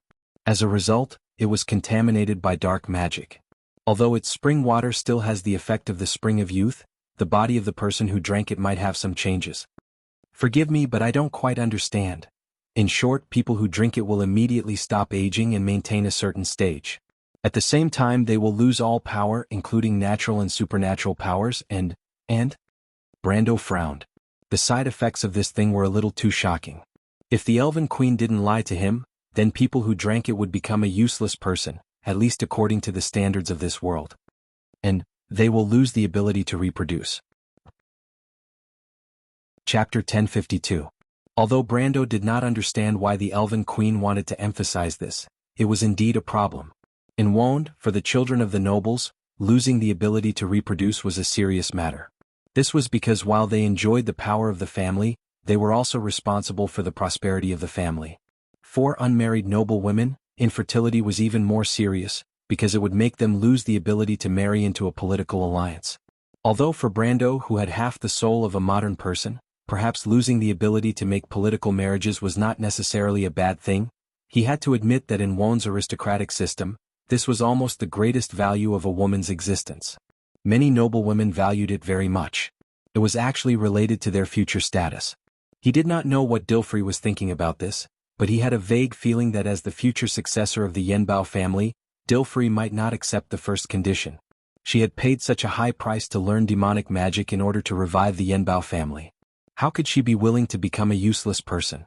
However, there was no need to reject this gift. At the very least, even if others couldn't use the spring water, it wouldn't be a problem for Aina. Aina was a card creature. Her power wasn't built on her own, but was given by the laws. Therefore it was very likely that she could use the spring water. The contaminated spring water was not harmful to her, and for a card creature, it did not matter whether she could reproduce or not. Moreover, he had confirmed with the Elven Queen that there was no problem with the mineral in the spring water. For the sake of the singing silver, he had to accept this gift. He had a feeling that the Elven Queen's last reminder was not without reason, but he could not think of a reason for it. When he asked again, the Elven Queen said that it was just a reminder. In the end, he could only think that he was too paranoid after going through several battles. The Elven Queen quickly transferred the Spring of Youth. Although the Wild Elves' spatial magic was not as profound as the Holy Cathedral of Fire, and they did not have a legendary teleportation spell like the Door of Flame, it was not a problem for them to transfer small objects through a short teleportation. Springs of Youth varied in size. It was said that the large ones could cover an area of several hundred meters. However, the Spring of Youth of the Wild Elves was very slim. It was only a few meters long and wide, and it was no taller than a person and a half. It wasn't difficult to move it over with spatial magic. When the Spring of Youth fell to the ground, Brando immediately discovered that it was indeed very different from ordinary springs of youth. The spring water of the Spring of Youth was clear and transparent, without any impurities. Even in a dark environment, the surface of the water sparkled with a silvery light, looking incomparably pure and holy. But this city of youth. The spring water had a strange dark red color, and there was a layer of faint red mist on top of the spring water. There was also a faint trace of a strong exotic fragrance, which smelled like the fragrance of laurel. Can this thing be drunk? Brando could not help but be very suspicious. No matter how he looked at it, this spring water looked like something that the demons had done. God knew what would happen if he drank it. However, the Elven Queen told him that other than the flaws she mentioned before, this spring water was no different from the real Spring of Youth. It would not cause people to fall into depravity or make them go crazy, although it did look very strange. As for the evil aura of the spring water, it was because of the dragons. They had once used this Spring of Youth to purify the power of the demons. However, the evil aura in the spring water had already been completely evaporated during the purification. The reason why the spring water had such side effects had nothing to do with the demons. It was because the sacred spring water had been damaged during the ritual. It was just a serious damage. The Wild Elves had been neutral most of the time in Wond, and this generation's queen and the future Princess White had a very good reputation in history. Brando believed that the Elven Queen had no reason to lie to him. He also saw a faint silver light in the depths of the spring water, and understood that it was the ore of the singing silver. This miraculous metal didn't only exist in the singing spring. In fact, it was an associated mineral with the dragon blood gem, which was rich in magic. However, the dragon blood gem was even rarer than the singing silver. Therefore, there was no way to obtain the singing silver. The singing silver was extracted from the ore. After it was refined, the whole body was silver white, but it had a natural magic texture. As long as it was placed in water, it would naturally produce beautiful music. That was how the singing silver got its name. However, Brando felt a little strange. It seemed that the elves had not touched the ore in the spring water in the past few decades. Could it be that they left the spring water in Eloranta just to wait for the day when they could return it to its rightful owner? He asked the Elven Queen this question, but the latter just smiled and did not answer. She told him that the spring water had more commemorative value than practical value in Eloranta. As for why, he would naturally understand one day. Brando felt that this answer was better than not telling him anything, so as not to arouse his curiosity and make him fall from the sky, making him extremely uncomfortable. He faintly felt that the Elven Queen might not be as kind as she appeared on the surface. She exuded a kind of black-bellied aura from head to toe. The dragon avoidance orb had always been with the Elven Queen. It looked like a transparent crystal ball, but the edges were plated with a strange green light. When Brando took it from Her Majesty the Queen, it was cold to the touch. Only then did he realize that this thing was actually made of liquid. When it was held in the hand, the surface tension was enough to keep it in the form of a water ball, but with a little force, the liquid would spread and wander around the user's body. The Elven Queen told him that this was the correct way to use this treasure. Let it spread into a thin layer of film, and hide the person who wanted to hide inside it so that it could block all detection methods of the dragons. Soon, Brando recognized the orb as its owner under the latter's guidance, and then experimented with it several times. He found that the spread of the liquid could completely envelop a person and breathe without hindrance. It was just a little uncomfortable the first time, but he would soon get used to it. It was just that Brando always felt that it was his first time using it. The Elven Queen deliberately did not remind him, and as a result, he almost made a fool of himself in front of everyone and choked on several mouthfuls of water. But when he looked at the other party, the latter just gave him a kind smile. Now, Brando vaguely understood where the Elven Queen's bare aura came from. It turned out that it was a family inheritance. After thanking the elves, the negotiations with the dragons went much smoother than expected. However, the scene of a few dragons in a circle pushing the responsibility to each other made everyone's jaws drop. It was as if from then on, these elegant, powerful and mysterious creatures were no longer as noble as before. Most people's impression of them suddenly collapsed and turned into fragments on the ground. Brando, on the other hand, was already familiar with the temperament of these flying lizards. In the end, it took half a day for the dragons to finally decide who would pay the reward for Brando's bravery. Their consensus was that whoever benefited from it would pay the bill. In the end, the dragons would pay half of the reward, and the silver dragon Lady Mithril, who was indebted to Brando, would have to pay the other half. Mithril did not expect that she would shoot herself in the foot. Her face was gloomy for the whole afternoon. Fortunately, she did not make things difficult for Brando. She only cursed a few times in her heart. Those damn old bastards. Her elder sister was obviously not excluded from this list. Brendel had a good impression of the Silver Dragon Lady and suggested to her in private if she wanted to give her half of the loot, but Mithril shook her head generously. "I won't cheat you of your money, little one. You're my savior and I, Mithril, am willing to pay you back. I'm not that poor." Then she added, "Don't worry, my sister and I will each take half of the reward." Brando always felt that he had caused the dragon sisters to turn against each other. He could not help but feel very guilty. As for the part of the dragon clan, the remaining dragons argued again. Finally, before nightfall, the oldest two-headed dragon, Inferno, came to a conclusion. They would pay first and then continue to argue when they returned. In short, he could not lose face in front of his human friends. Brando was helpless against these stingy fellows. In the end, it was unlikely that he would be able to obtain the so-called secret treasure of the dragon clan. He took the opportunity to make a request, hoping to get a portion of the gold in the river from the dragon clan. It would be best if they could give him a batch of imperial windfalls. Hearing this request, the dragons were relieved. They were obviously relieved. The gold in the river, also known as the witch's gold, had an extraordinary origin, but it was not rare. At least, it was much cheaper than the rare treasures they had collected. Inferno had an expression of "You're not bad, kid. You can still see the big picture." After praising Brando, she agreed to his request and promised to give him 500 pounds of gold in the river. As for the imperial windfalls, the dragon frankly told him that they did not have any. Because the dragons could fly by themselves and did not need mounts, they naturally would not raise these things. However, he was given an additional reward of hundreds of thousands of gold coins, so he did not suffer a loss. Brendel did not care about the hundreds of thousands of gold coins at all, because he had been stunned by the unexpected surprise for a long time. He did not even dream that the dragons would give him 500 pounds of river gold with a casual swipe of their hands. Brendel could not help but feel a wave of extravagance wash over him.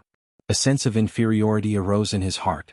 One had to know that his original expectation was only a mere 50 pounds. He was glad that he did not take the initiative to ask. At the same time he thought to himself, "Martha above, how rich are these damn lizards?" If he did not know how terrible the golden folk were, he would have almost gone out to rob the dragons. Late at night, the dragons finally flapped their wings and left towards the north.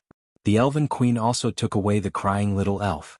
Before the elves left, Chiara comforted the elf that she would definitely go and see her.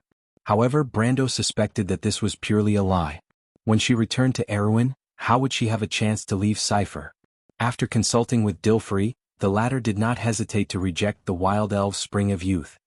"My lord, thank you for your kindness, but as the heir of Yenbao, I cannot become a useless person. Moreover, as the daughter of a noble family, if I can't have children, it will damage the family's reputation. After hearing the side effects of the spring water, Dilfrey calmed down. Since the battle in Ampere Seal, she had overdrawn her life force, and her health had been deteriorating. These days she had been plagued with illness and could hardly leave the bed. Even when she was on a diplomatic mission to cruise, she spent most of her time in the carriage. Even Edney, the most delicate of the ambassadors, behaved much better than she did. However, if she was asked to give up all her previous efforts and be a weak and powerless noble lady, she would never accept it. The heir of Yenbao could be a dead person, but she could not be a useless person. That would bring shame to the family. Brando understood that she valued the glory of Yenbao more than anything else. He sighed in his heart and did not try to persuade her again. You don't have to worry. One day I will help you find the real spring of youth, Miss Dilfrey. Dilfrey was slightly startled. She looked up at Brando but did not refuse. Instead she bowed slightly to him. Thank you, my lord. After Brando sent Dilfrey away, he found that the daughter of the Prime Minister of the Empire had come to his door. Delphian was supported by the Silver Dragon Lady, Mithril. The latter had just quarreled with her sister, so she decided not to go back for the time being. She sat calmly in the wheelchair and said to him quietly, My lord, I don't mind. Brando was slightly startled. He could not help but look at the daughter of the Prime Minister in the wheelchair. Delphian was wearing a purple evening dress. The black stockings under the dress outlined her perfectly proportioned slender legs, but it could not hide the ugly scars on her snow-white skin. Her graceful figure and ample bosom were proof of the charm this young girl once possessed. Although Delphian used her long hair to cover half of her face, it was still impossible to see the horror under her long neck. Almost only a small part of her face still retained its original human appearance. The terrible disaster had almost taken away all her pride in the past. She could barely stand up from her wheelchair. When she stood up from the chair, her legs were faintly showing signs of atrophy. Her left hand could not move at all, and her right hand could only do limited movement. Her neck could only turn at half an angle. At this moment she was basically equivalent to a useless person. Although there were many conflicts in the past, Brando could not help but feel his heart palpitate when he looked at her at this moment. However, he did not see any despair on her face. In her deep purple eyes, there was only calmness. Delphian quietly pursed her lips, waiting for his reply. Brando hesitated. Of course, he knew what the daughter of the Prime Minister was talking about. Miss Delphian, I will not give you the spring water. What? You should understand. Delphian shook her head. My lord, it doesn't matter to me whether I have strength or not. I seek another kind of strength, wisdom and power. It does not necessarily require strength. On the other hand, after Elman's death, what does it mean to me whether I can have children? Brando could not help but frown at the mention of Elman. This was the root of everything. At that time, the daughter of the Prime Minister was hysterical like a madwoman. There was no doubt that love itself was not wrong. He hesitated for a moment before replying, Miss Delphian, about Elman's death? I know. Delphian coldly interrupted Brando. My lord, I said before that I will not pursue this matter. Brando looked at her and frowned. It was difficult for him to see through this woman's thoughts. To be honest, he was still not completely at ease with her. After all, this daughter of the Prime Minister had changed her attitude too much. He really could not guess what she wanted to do. If she really let go of all her hatred, then she could have quietly left. There was no need for her to help her former enemy. As for the reason she said that she wanted to borrow his hand to save her family, it was a little too stiff. If he had not seen the wisdom of this daughter of the Prime Minister, perhaps he would have some doubts. But with the ability she had shown, it did not seem like she needed to rely on him. At least from an emotional point of view, he felt that he was not the best choice for her. Although Brando was not very sensitive to people's hearts, he was not stupid either. But what puzzled him the most was that at least until now, she had been helping him wholeheartedly. She had not done anything in secret. Thinking of this, he could not help but reply, Miss Delphian, although I do not quite understand what you are thinking in your heart, I do not understand what your intentions are. Perhaps we are not on the same path. But as long as you are willing to trust me, I have promised to find the real fountain of youth for Dilfrey. I will definitely restore you to your original state. Consider it as compensation. Delphian's eyes flashed with a deep light. You do not owe me anything, my lord. If anything, it is I who owes everyone. I have caused a lot of trouble for you. She replied very calmly, I also want to believe that my lord will keep his promise. To be honest, you are the most special noble I have ever met. Yes, my lord. Miss Delphian. My lord, thank you for your kindness, but I have made up my mind. Brando looked at her and finally nodded silently. After getting Brendel's approval, Delphine let out a sigh of relief, and a smile of unknown meaning appeared on her face. The evening wind gently lifted her hair, and for a moment, it made her ferocious face not so ugly. The Prime Minister's daughter quietly looked at the sky from her wheelchair. After a while, she opened her mouth and said, "My lord, this battle has come to an end. Basically, the expected goal has been achieved." After Miss Medisha cleans up the remaining undead in the Walach Pass, the Queen's plan in the East Metz can be said to be a complete failure. Brando nodded. The whole plan was not entirely his own. He was just the beginning. The rest of the plan was basically the work of the girl in front of him. Together with Medisha and Senior's modifications and improvements, it finally led to today's great victory. Delphian's sudden mention of this matter was obviously not without reason. He waited for her to continue.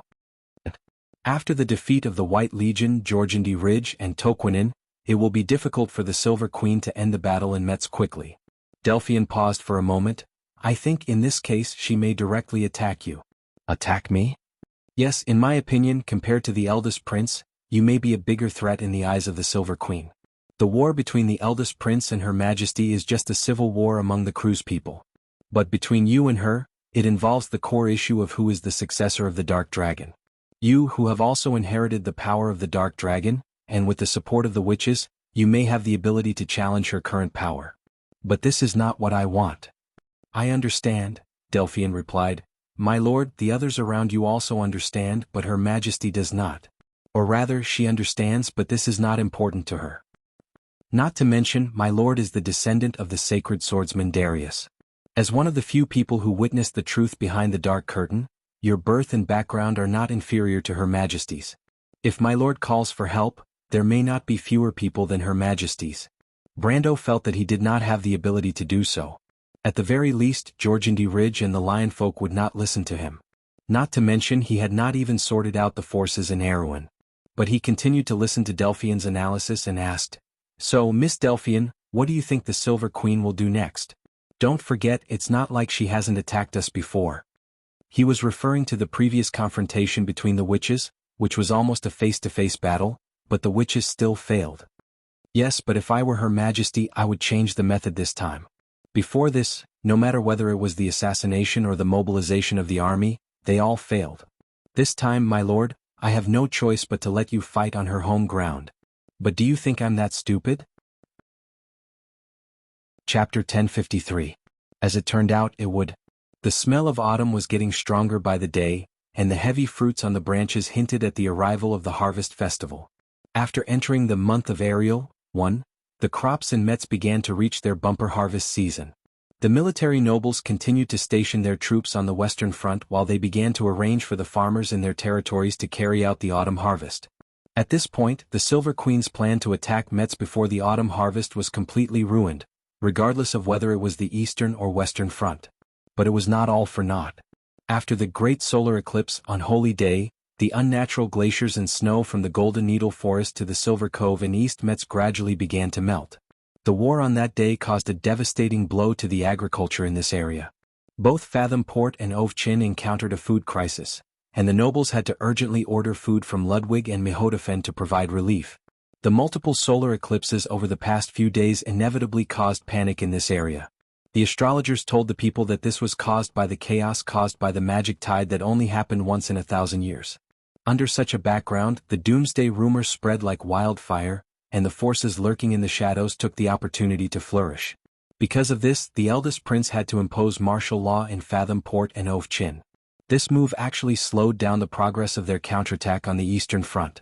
But it was worth mentioning that after Medisha and Maynard recovered the passage to the Golden Needle Forest in the Latch of Wa, the military nobles stationed in the north took the opportunity to advance east and recover the Flowerleaf territory, eliminating the remnants of the White Legion that gathered there.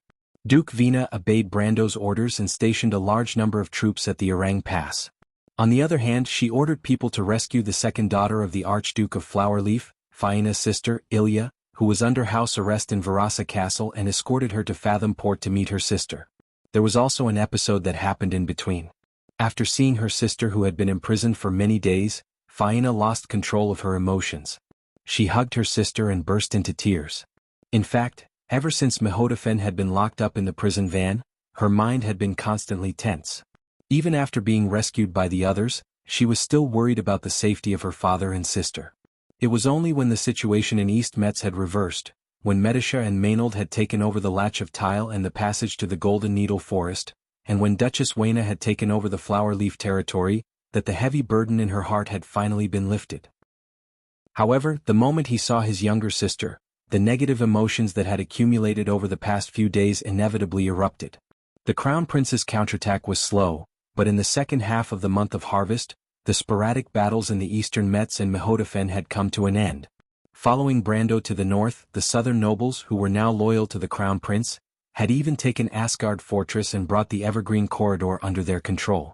Since then the entire battle on the eastern front had come to an end, and Brando had followed the agreement and sent the White Legion, who had been recuperating in the prisoner camp for many days, out of the Metz area in Bucinian Forest. In fact, the issue of the White Legion's departure had caused quite a stir among the northern nobles. Many people, including Duchess Wayna, thought that these people should be detained until the end of the war, but in the end the Crown Prince, Leneret, stood his ground and supported Brando's decision. Count Alcorn and other southern nobles also agreed with the decision.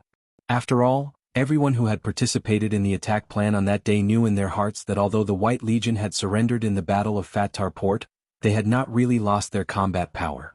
Keeping them in East Metz was tantamount to a ticking time bomb that could explode at any time.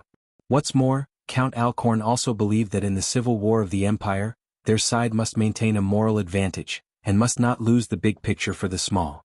In the end, his opinion reached a consensus among the northern nobles.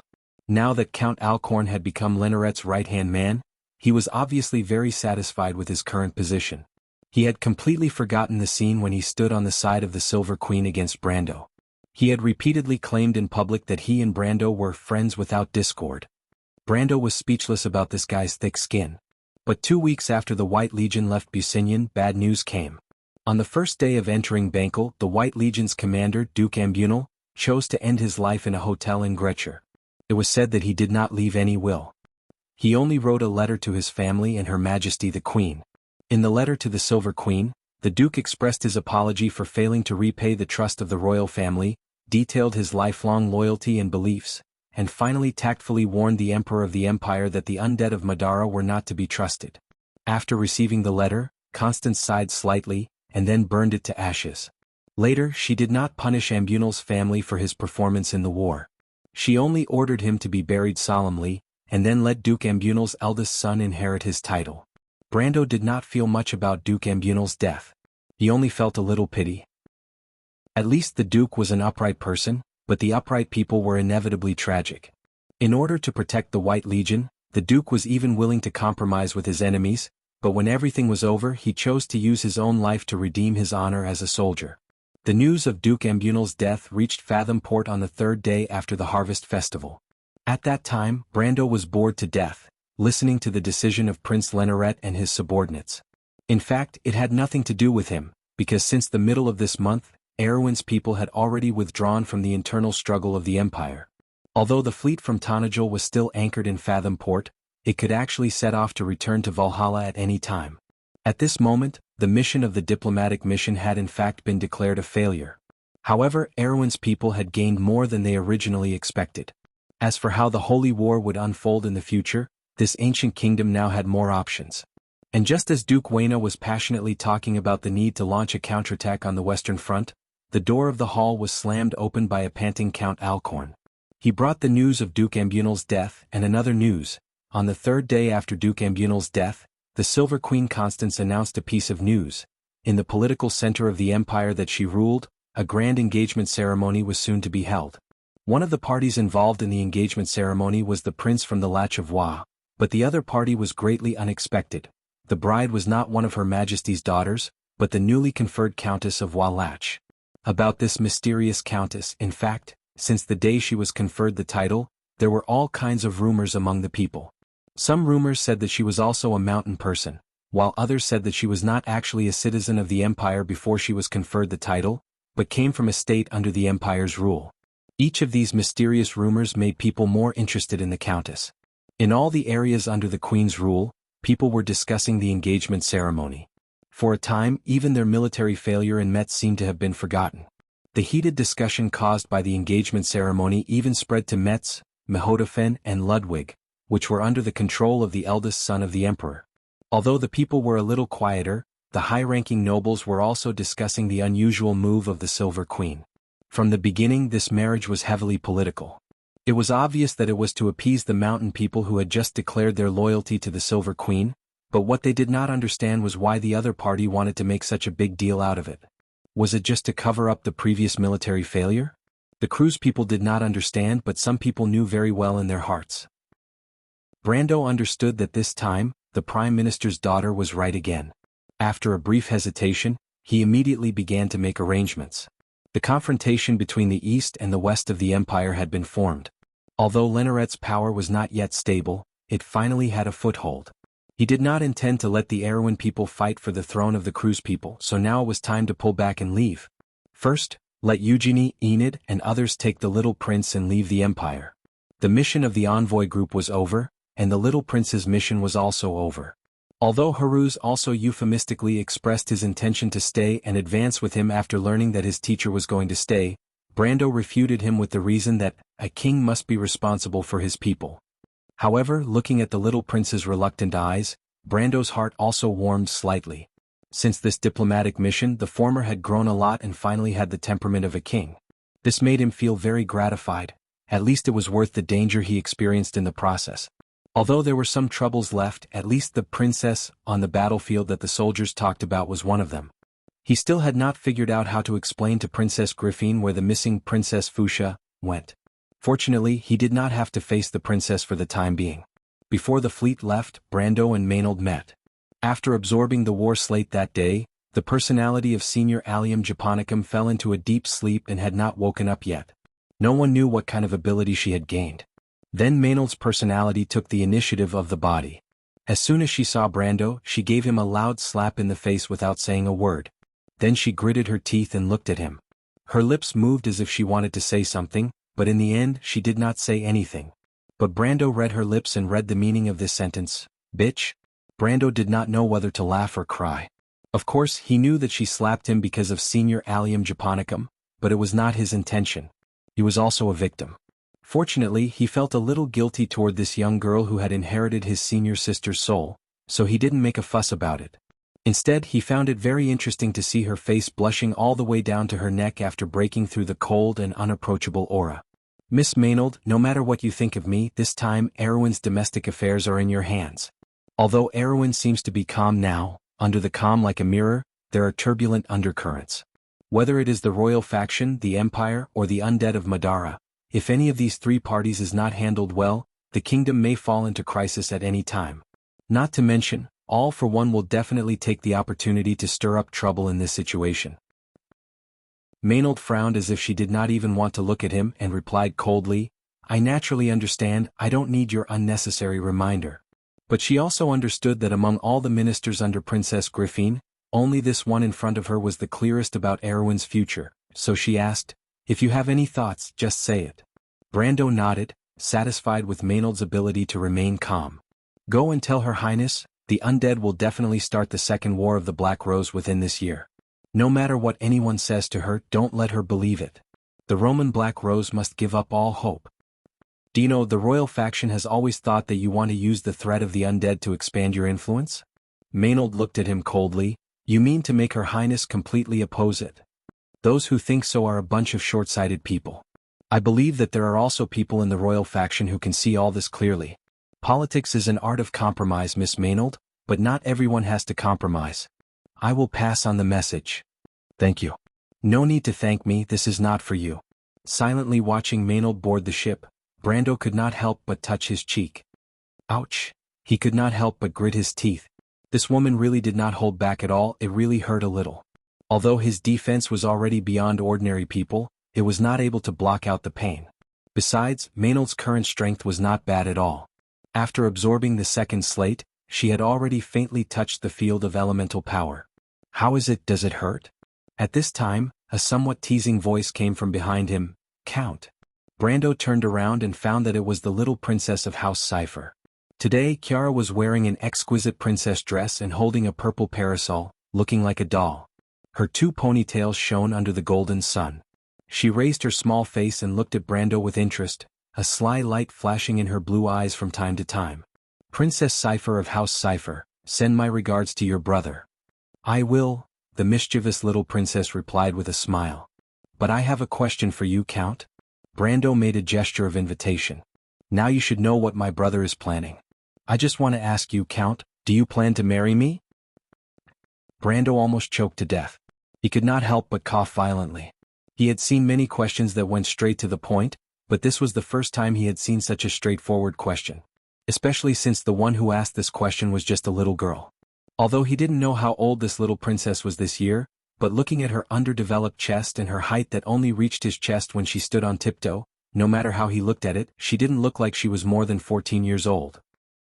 "Your Highness." Brando did not know whether to laugh or cry as he coughed and replied, "Let's talk about this question when you are an adult." "Disque," Kiara looked at him with disdain. "Hypocrite, don't think that I don't know the dirty tricks of the nobles. I am a daughter of the royal family, don't you want me?" Brando felt that if he continued, someone would call the military police. He quickly interrupted the little brat and said, "Enough, Your Highness." Kiara snorted softly and turned her head away, but her small face was tinged with a touch of red. She was a little unconvinced. "My brother is better than your washboard princess in every way except for his eyes. And that, Princess Fuchsia, it is better to let him be the king than to let him be. Anyway, there are many people who would like that. Count, don't you know what kind of king Erwin needs?" Brando shook his head gently. "Miss Chiara, if your brother's surname was Corvado, then he would be an excellent king. The Cypher family also once ruled Erwin. But that was in the past. Miss Chiara, you are a smart girl, you should understand what I am saying." Chiara's eyes were a little gloomy. She bit her lips as if she was very unconvinced. But with her wisdom, of course she knew that Brando was right. This ancient kingdom could no longer withstand another turmoil. She stood there, frowning and wringing her hands. Brando had never seen such a childish side of this little princess ever since he met her. His heart softened slightly, and he was about to say a few words to comfort her, but he did not expect Chiara to react first. She interrupted him and said, "You don't have to comfort me. I don't want hypocritical comfort from a guy like you.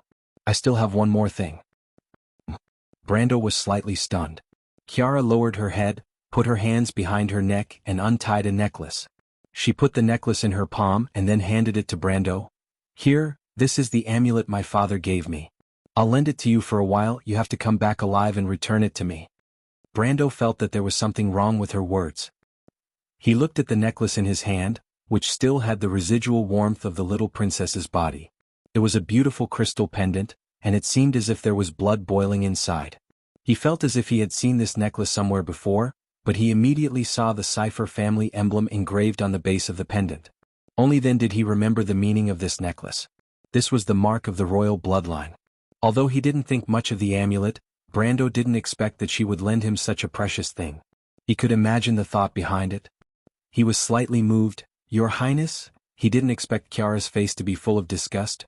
"Quickly put away that expression, that's uglier than crying, it's disgusting. I just don't want to be a widow before I get married." Brando was suddenly speechless. He felt that if he continued to talk to this princess he might really die of a heart attack. He didn't know where she got these strange ideas from. Where did she receive her noble education? Note 1. The local nickname for the autumn goddess in Metz. Chapter 1054. Scarlet had been having this fragmented dream a lot lately. Inside a tall and spacious Gothic temple, the broken arches and pillars looked like jagged bones floating in the darkness. A giant rose window hung above her head. Sunlight shone through the soft lead, turning it into a mix of amethyst and sapphire, forming a dark and mysterious light that seeped into the darkness. She was fixed on the cold altar, her hands and feet were tightly bound, and there was a strange dagger in her chest that was still dripping with blood. Her life force was slowly fading away. The spacious temple was filled with people, but no matter how much she screamed, no one paid her any attention. There was only one woman chattering beside her. The woman was shrouded in a thick shadow, so Scarlet couldn't see her face or hear what she was mumbling. After a while, the woman suddenly walked forward. Scarlet's eyes widened. She screamed and realized that she was sitting up in bed, drenched in cold sweat. The strange scene around her had long disappeared. The carved bedposts and light muslin curtains melted into the darkness. Not far away, a crystal ornament on the maple desk gave off a faint light. This was still her bedroom. The moonlight that seeped in through the window gently diluted the darkness. Her ponytail had come undone long ago. Strands of fiery red hair stuck to her face. Sweat soaked the blanket and it was cold. Scarlet was stunned for a moment. She hugged herself helplessly and shivered. "You had a nightmare again." Ovina appeared in human form and asked with concern. "Still that dream?" Scarlet nodded. "It must have been hard on you. You must have been under so much pressure recently." "That dream?" Ovina shook her head slightly. She bent down to open Scarlet's arms. She looked into her eyes and comforted her. "The witches believe that dreams are mirrors of reality. Therefore there is a saying that dreams and reality are the exact opposite. This dream means that your Lord will come to save you soon." Scarlet looked up. Her clear eyes were filled with a serious questioning look as if she was asking, "Really?" Ovina couldn't help but laugh. She reached out and scratched her nose. "Of course it's real. Have I ever lied to you?" C looked at her suspiciously. Ovina blushed, which was a rare sight. She sighed and said, all right. Let's not talk about the cake I tricked you out of last time. That was just an accident. Why are you such a vengeful human girl?" "Because, it's very important," CIA said in a very small voice. "This matter is very important to you, I understand. But do you still trust your Lord?"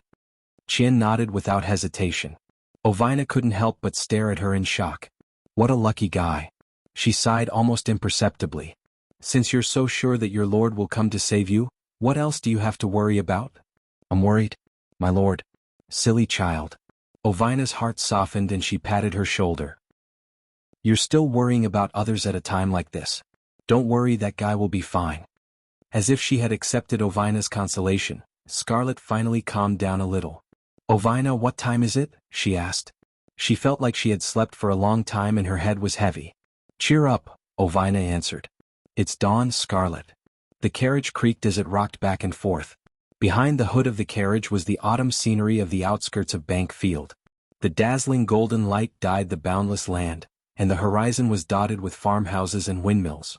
Rolling clouds piled up to form the shape of mountains and rivers, and the wind pushed them forward slowly. The leaves of the tall spruce poplar trees on both sides of the road rustled. Sunlight shone through the branches of the trees, creating a scene of autumn. But no one in the carriage was in the mood to enjoy this rare scenery. The second-hand carriage swayed uncontrollably as it moved forward, as if it would break apart at any moment. The interior of the carriage was dark and dim.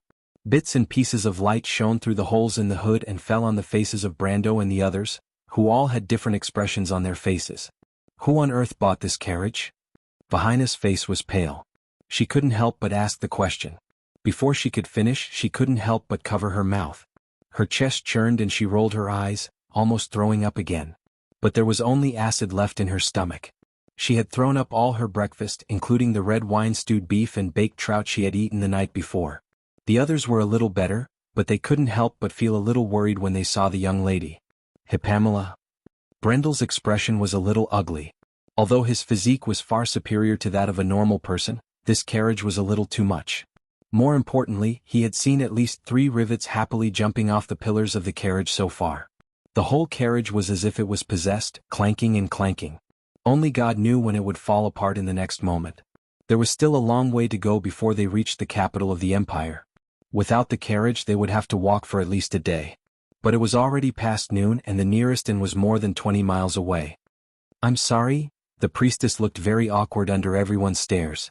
She answered helplessly, "Because it's cheap. The goddess taught us, it's good to be thrifty." Brando couldn't help but sigh. "But you've been fooled. How is this a second-hand car? This carriage is almost scrapped. And those 2 horses with Martha on top, I can't bear to let them continue to pull the carriage. If the Animal Protection Association, well, I mean the Druids, if those guys see this, I'm afraid trouble will come knocking on our door." "What's there to worry about a bunch of people playing with grass?" Andrique replied nonchalantly. "If they dare to come, I'll dare to kill them." Brando glared at her. The vampire sibling's strength had just recovered to the state of elemental awakening. He didn't know where they got their confidence from. "I'm sorry." Hipamra apologized very sincerely. However, not everyone was frowning. At least beside the vampire princess, Morpheus's attention was completely focused on the rays of sunlight that penetrated through the holes in the roof of the carriage. The spots of light fell on the tip of his nose, making it look like faint freckles. The vampire youth, who was even more beautiful than the girl, was concentrating on counting the holes in the roof of the carriage. He was completely focused on counting the number of holes in the roof of the carriage. He was muttering under his breath, but no one knew if he had counted to 71 or 72. On the other side, Brando saw the Roman, who was secretly laughing happily. Noticing Brando's frown and looking over, Romain replied guiltily and breathlessly, "Ha ha ha. Brando, if you had let me show up earlier, ha ha ha. It wouldn't be so troublesome. Oh, my stomach, ha ha, this carriage is actually very interesting, isn't it?" Watch. Before she could finish her sentence, Brando pinched her face. Brendel frowned as he looked at the guy who was gloating over his misfortune. This guy had sneaked off the ship again. It was fine that he didn't settle the score with her, but now he actually dared to walk into the muzzle of the gun. He was simply asking for death. Ouch, ouch, ouch. Roman tilted her body and was in so much pain that tears were about to fall. Boo. Brando, I was wrong. What were you wrong about? I shouldn't have said that it was very interesting when I was very serious. As a merchant, you should at least have the ability to observe people's expressions. Yes. I shouldn't have sneaked off the ship. Brando couldn't help but stare at her coldly before letting go of his hand. He knew very well that she wanted to stay with him regardless of the danger. He was touched, but this kind of undisciplined action was too lawless. It wasn't the first time she had done it, and she refused to change. After the Roman escaped from the clutches of the demon, she hurriedly shrank behind Medicia like a frightened rabbit. There, she frowned and stared at him with a very unhappy look. Medicia smiled helplessly. "My lord, don't worry. The Shire used magic to maintain the carriage. It won't be a problem to last until the outskirts of Rushta." Miss Roman was asked to stay by Lady Mithril. This time it's not entirely her fault. Brando frowned. The Silver Dragon had finally left the convoy 2 days ago. Before that, she had proposed to let Roman stay, but he didn't agree. Disguising as a caravan required a person who was truly knowledgeable, but he knew that this disguise wasn't really to fool the Silver Queen. It was just to reduce the trouble on the road. Besides, Delphian had also managed the business of the Nidevan family, so she could be considered knowledgeable.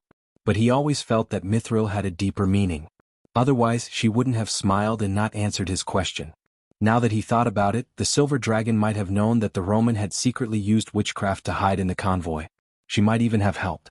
What Brando couldn't figure out was why she did this. But now it seems that at least part of Lady Mithril's suggestion is very reasonable. The Shire suddenly smiled and helped Romain out of her predicament. Opposite him, Delphine, the daughter of the Prime Minister of the Empire, blushed slightly, but she did not refute. She only turned her head away silently. She was in charge of the family's business activities, but in fact she was only responsible for the general direction and determining the strategic intentions. As for the minor details, she had capable servants to help her complete them. A few days ago she confidently told Brando that she was fully qualified for this position, but in reality? In the end, when she arrived at the prosperous market of 11 Leaves City, Delphian was at a loss as to how to buy a second-hand carriage. She knew the prices of commodities in the sublime inland sea and the future trend of the autumn and summer. She knew every detail of the burning, storage, transportation and sale of charcoal in Cloak Bay. She knew when to stock up on goods and how to deal with the most powerful merchants in the empire. But she didn't know how to bargain with a skinny second-hand dealer who looked a bit like a monkey. In fact, she had offended the seller completely with just a few words. In the end, Hipamra had to bite the bullet and spend a lot of money to buy a second-hand carriage back. Which was this old carriage in front of them. Vahina was still vomiting by the side of the carriage, and the inside of the carriage fell into an awkward situation. Brando shook his head. Who could he blame? Hipamra had done well enough. Before she was summoned as a card, she was originally an inexperienced girl. Most of the priests of Gaia were ascetics, and it was likely that she had never left the temple before. He lowered his head and refocused his attention on the metal fragments in his hand. These fragments were originally part of the flaming blade, and with Sydney's help, he could gradually feel that they were resonating with the soul of Odorfice in his body. It seemed that reactivating the flaming blade was just as Sydney had said, it was only a matter of time. But with the awakening of the soul of Odorfice, there was something that made him feel a little strange. At the same time when he awakened the soul of Odorfice, he felt that he was touching two other laws in the elemental realm. One was hot and unrestrained like a raging fire, and the other was deep and despairing like the darkness of the abyss. He did not know whether this was an illusion or not, but these two laws were quietly increasing the power and realm of his main laws. In just 2 weeks, he felt that he had already faintly touched the true meaning of the Edict of Truth. This was actually a sign of reaching the peak of a realm. This fact scared him. In his memory, the elemental realm could only be increased gradually. In the game, the experience at this level would be converted into the power of order, and if he wanted to increase his level, he had to continuously complete missions and find opportunities to advance. For the natives, it was even more tragic. Usually, they could only increase their realm by understanding the laws. It was common for people like Veronica and Mephisto to be stuck in a realm for decades. At least Brando had never heard of any external force that could help to increase the realm of the elemental realm. He wasn't sure if it was an illusion, or if it was because the other half of his soul that belonged to Sophie was different from this world, so he didn't dare to tell Sydney this secret for the time being. He could only wait for time to prove everything. Do you want to know more about the Amber Sword? Open WeChat now, click on the plus sign at the top right, choose to add a public account, search for Kitty-En's Hongwenweng, follow the public account and never miss a new update. Chapter 1055. The Dibor River sparkled under the setting sun. Every time this happened, the sunset glow floating on the surface of the river would shoot into the window, dyeing the hotel hall crimson. Through the window lattice, one could see the imperial capital standing on the horizon. It was a majestic shadow. The high tower and the city walls left a thick shadow in the setting sun. After wiping the last table, Seti stood up and wiped her sweat with the back of her hand. She looked at the door with surprise. The light at the door dimmed and a few cloaked travelers walked in. They were guests. Seti was surprised that there would be guests at this time of the year. Since the war in Metz, the number of merchants on the road had decreased. The business of the hotel was getting worse and worse. The owner of the hotel even decided to close for the time being. The first person to walk in was a foreigner. He had long dark brown hair that was rarely seen in the empire. His face was somewhat handsome. Although it couldn't be said that one would fall in love with him at first sight, at least his facial features were well defined and handsome. His brown eyes contained a divine light, and his expression was filled with warmth. It was as if one would feel a sense of familiarity at first glance. Behind him, there was a taller man who seemed to be his companion. He looked even more handsome and wore a hood. Although he took it off as soon as he entered the house, revealing his slightly curly short hair that reached his ears. He looked around with a cynical look in his eyes. Behind him were a few girls. Seti could not help but feel strange. Who would bring so many girls with them at this time of the year? She could not help but suspect that they were a group of slave traders. However, she quickly realized that she was mistaken. These girls were obviously not simple. Just the look in the eyes of some of them made her not dare to look at them directly. She had only seen this kind of aggressive temperament from the real big shots in the city. How could they be female slaves? What a strange caravan. Seti noticed the caravan parked outside the hotel. Only traveling merchants would use this kind of caravan to travel to and from the bank district. The people who entered the hotel were Brando and his companions. Thankfully, the old caravan they bought from 11-Leaf Town had safely arrived at their destination before it fell apart. It was the hotel with the name, Cat and Beard, written on the signboard. Not more than 10 miles from Rusta, this old Renaissance building stood on the banks of the Silver Bridge of Holy Waters. It was plain on the outside except that it was a little too shabby. The paint on the sign and door was peeling badly, and the roof was patched up in many places. But the windows were bright and clean, and there were a few pots of ivy on the windowsill beside the door. They were well taken care of by its owner. The inn's business seemed to be very quiet, probably because of its remote location. Delphine mentioned that this was the farthest inn from the east gate of Rushta. Only some merchants who did not have much money would stay here temporarily. However, this was the reason why they chose this hotel. Seclusion meant safety. The waitress of this inn was actually a mountain girl. Her long hair was as red as fire under the setting sun, and he was a little surprised. But when they went up the stairs, Seal turned back and said with a smile, "It looks like the little girl is suspicious, so it's just as Lady Sydney said, our disguise isn't very good." Brando came back to his senses and replied, "This is what I expected. I thought you would be troubled by this, my lord. I won't be troubled by useless things. I just don't want to do useless things." "What do you mean by useless things?" The Shire sighed. "It's been a while since I heard a new word from you, my lord." Brando slapped his mouth in annoyance. "It's meaningless things." At this time, the Roman who was walking in front was paying attention to their conversation. Of course, she had been eavesdropping on their conversation. She had long forgotten about her anger at Brando in the carriage. When she heard this sentence, she could not help but deliberately fall behind and asked with her eyes wide open. But how can it be meaningless? If Her Majesty catches us, will she hang us on the gallows? I heard that the nobles treat their prisoners like this. If that's the case, should we disguise ourselves or something? Because it's useless. Delphian, who was walking by the side, answered. Ever since she started taking the spring water, the scars on her face had faded quite a bit. At least she didn't look so hideous anymore. Some parts of her face had even started to shed, revealing the new skin that was as smooth as mutton fat. Most importantly, she no longer needed to rely on the wheelchair to move. Although she still had some mobility issues, at least she could move freely like a normal person. Useless? Brando nodded. When we were on the road, did the patrolling knight not stop to check on us when they passed by us? Isn't that a good thing? The key lies in the frequency. We've encountered too many patrolling knights along the way. As far as I know, such knights would only do a routine patrol around the periphery of the imperial capital in the early morning and before the evening on normal days. This means that Her Majesty the Queen has strengthened the security around the imperial capital, but she did not order them to check on the floating population entering Rushta. Is that so? Yes. Delphian nodded, but she glanced at Brando with some surprise. She did not expect him to be so familiar with this place. After all, many natives of Rushta did not know how the security around the imperial capital worked. The Shire smiled, apparently already knowing the answer to this question. This means that the hospitable Her Majesty the Queen has implemented a method of security. It seems that she is very confident in her tentacles. She is only afraid that we will not enter the city.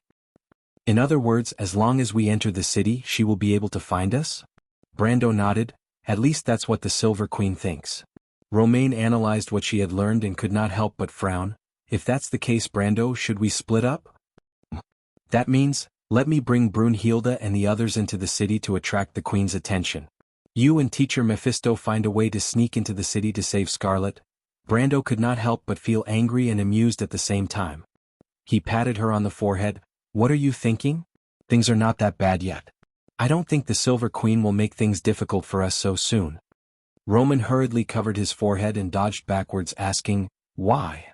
I don't know why, Brando shook his head and replied softly, but I have a feeling that the Silver Queen is waiting for us to enter the city. After the sun had set below the horizon, the curtain of night had truly enveloped Rushta. In the darkness, specks of light floated up and down like stars in the distant horizon. Further away, flashes of light flashed across the pitch-black sky from time to time. Only those who lived in Rushta knew that it was actually the ornithopter of the Nazar people. As Rushta was near the border of the Nazar people, both sides had a large number of troops stationed at the eastern border. Even under the night sky, there were still groups of Pegasus night and magic-guided ornithopters patrolling the crisscrossing sky. Vahina stood by the window and stared at the quietly flowing river under the moonlight. She could not help but recall the scene of the last time she came to the imperial capital. Things had changed with the passage of time, and she had fallen from the status that was revered by the people to the clouds. Forget about maintaining the glory of the past, even her father and brother were imprisoned in the belly of this terrifying beast, in front of her. But she did not know why, but at this moment, her heart was calm. Knock knock knock.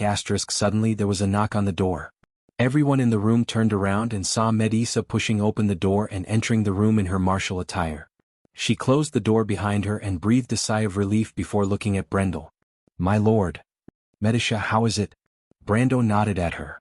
He had sent her out to gather information, and from her expression, she seemed to have found something.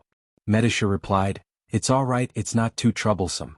My lord, the engagement ceremony will be held half a month later. At that time, there will be a banquet in the Garden of the White Rose in the St. Cantifer Palace. There will also be a celebration in the city. In fact, Rushta has been preparing for this since a week ago. Brando could not help but snort coldly. Obviously, he was very disdainful of what Cruz had done to Scarlet. It seems that the Silver Queen wants to use this to dilute the atmosphere in the imperial capital. But I don't think it will be effective. She doesn't even think about what she has done before. It's just to get rid of the dissidents. Delphian replied calmly. Medisha could not help but look at the Prime Minister's daughter. She frowned slightly before continuing her report. Countess Lachavois, Scarlet, is said to be living in a castle outside of Rushta. But when I went to see the place, it was empty. Is it fake news or has she been moved? Brando asked. She should have been moved, my lord. I was worried that the Silver Queen had left some spies in the vicinity, so I did not dare to stay for too long. But later on I asked around and found out that there was indeed an important person who lived in the castle before, but they moved out a few weeks ago. It seems that the Silver Queen has already predicted our arrival. Otherwise she would not have to do this. Delphian was indifferent to Medicia's gaze and analyzed with a calm voice. Brendel did not answer, but he did not have any objections.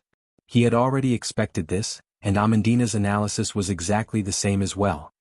What about the others? He asked again. Medicia turned her head. Miss Delphian, your father and grandfather are imprisoned in the Moss Castle. The commander of the Azure Army and the Duke of Flowerleaf are also imprisoned. But as far as I know, the higher-ups of the Holy Cathedral are not imprisoned there. As for the whereabouts of the Great Cathedral, not many people know. Many people do not seem to know what happened in the Holy Cathedral that day, nor do they know that the Holy Cathedral of Fire has now been divided into two. Hearing this, the Saintess of the Leo Palace, Sydney, who was sitting on the edge of the bed, frowned slightly. Faina showed an anxious expression. Medicia, the Moss Castle is not a special prison, Delphian interrupted her. That is the palace of the royal family, so they are only under house arrest. After all, my father, grandfather, and the Duke of Flowerleaf did not stand out to openly oppose the Silver Queen. What about that person? Why are they being arrested? Romaine was counting the expenses of the recent days, and could not help but raise her head and ask curiously when she heard this. Because they did not immediately express their stance. The Silver Queen is going to do something too big this time. For safety reasons, she will first suppress all unstable factors to the minimum. Miss Delphine, Melissa's dissatisfaction became more obvious when she heard Delphine's words. According to what you said, I don't see any reason for you to choose his lordship. What the Silver Queen needs is the attitude of the House of Nideven, and you represent the attitude of the House of Nideven. I don't know what you're planning, but if you dare to harm his lordship. The Silver Fairy Princess pursed her lips and did not finish her sentence. But looking at her cold eyes, Delphian knew what she was going to say next. Brando was also slightly startled and could not help but look at Medicia with some surprise. He knew that Medicia had never truly accepted this daughter of the Prime Minister, but this was the first time she had made her stance so clear.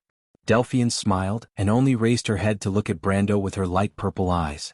She did not answer. Miss Delphian? Brando could not help but speak. Does the Count not trust me? But you do have more choices, don't you? The Shire finally interjected, choosing to side with Medicia. Delphian could not help but gently shake her head. Brando sighed. It's because of the change in the Ivy League, right? The Prime Minister's daughter turned her head with a you-knew-it look on her face. She hesitated for a moment and then nodded gently, but that is only one of the reasons. My grandfather never supported the late Emperor to pass the throne to the Silver Queen, so His Majesty supported the Pallet family to counterbalance the power of the Prime Minister. They used this method once when the royal family fought against the Holy Cathedral, but this time it was not as good as the last time. The change in the Ivy League, Mephistopheles, who had been silent all this time, suddenly spoke. Is it referring to that matter? Everyone's eyes were on him. I just happen to know. Mephistopheles, you're not a revenant from Madara? Brando only then realized that he did not know much about the vampire siblings. He knew about the past of Medicia, the Shire, the Nightsong Tiger, and Falerne. Even Hippamera would occasionally mention some of her experiences in the Holy Cathedral of Earth, but Mephistopheles and Andrique had always been tight-lipped about their origins.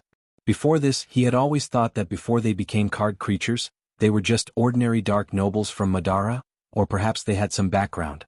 But when he heard Mephistopheles' words, he knew that he was wrong. Mephistopheles was not a revenant from Madara. He was most likely born in Metz, or else he would not have known about what happened back then. Mephistopheles looked at him and nodded. My lord, you guessed right. My sister and I are not dark nobles from Madara. We were from Cruz when we were alive and Metz was our hometown. So it wasn't a coincidence that I summoned all of you out of the tomb that day? Brendel nodded. I don't know much about the laws of the Cards of Fate, but perhaps that is the case. I understand, Brando replied. Since you were once from Metz, then you must have personally experienced that incident back then?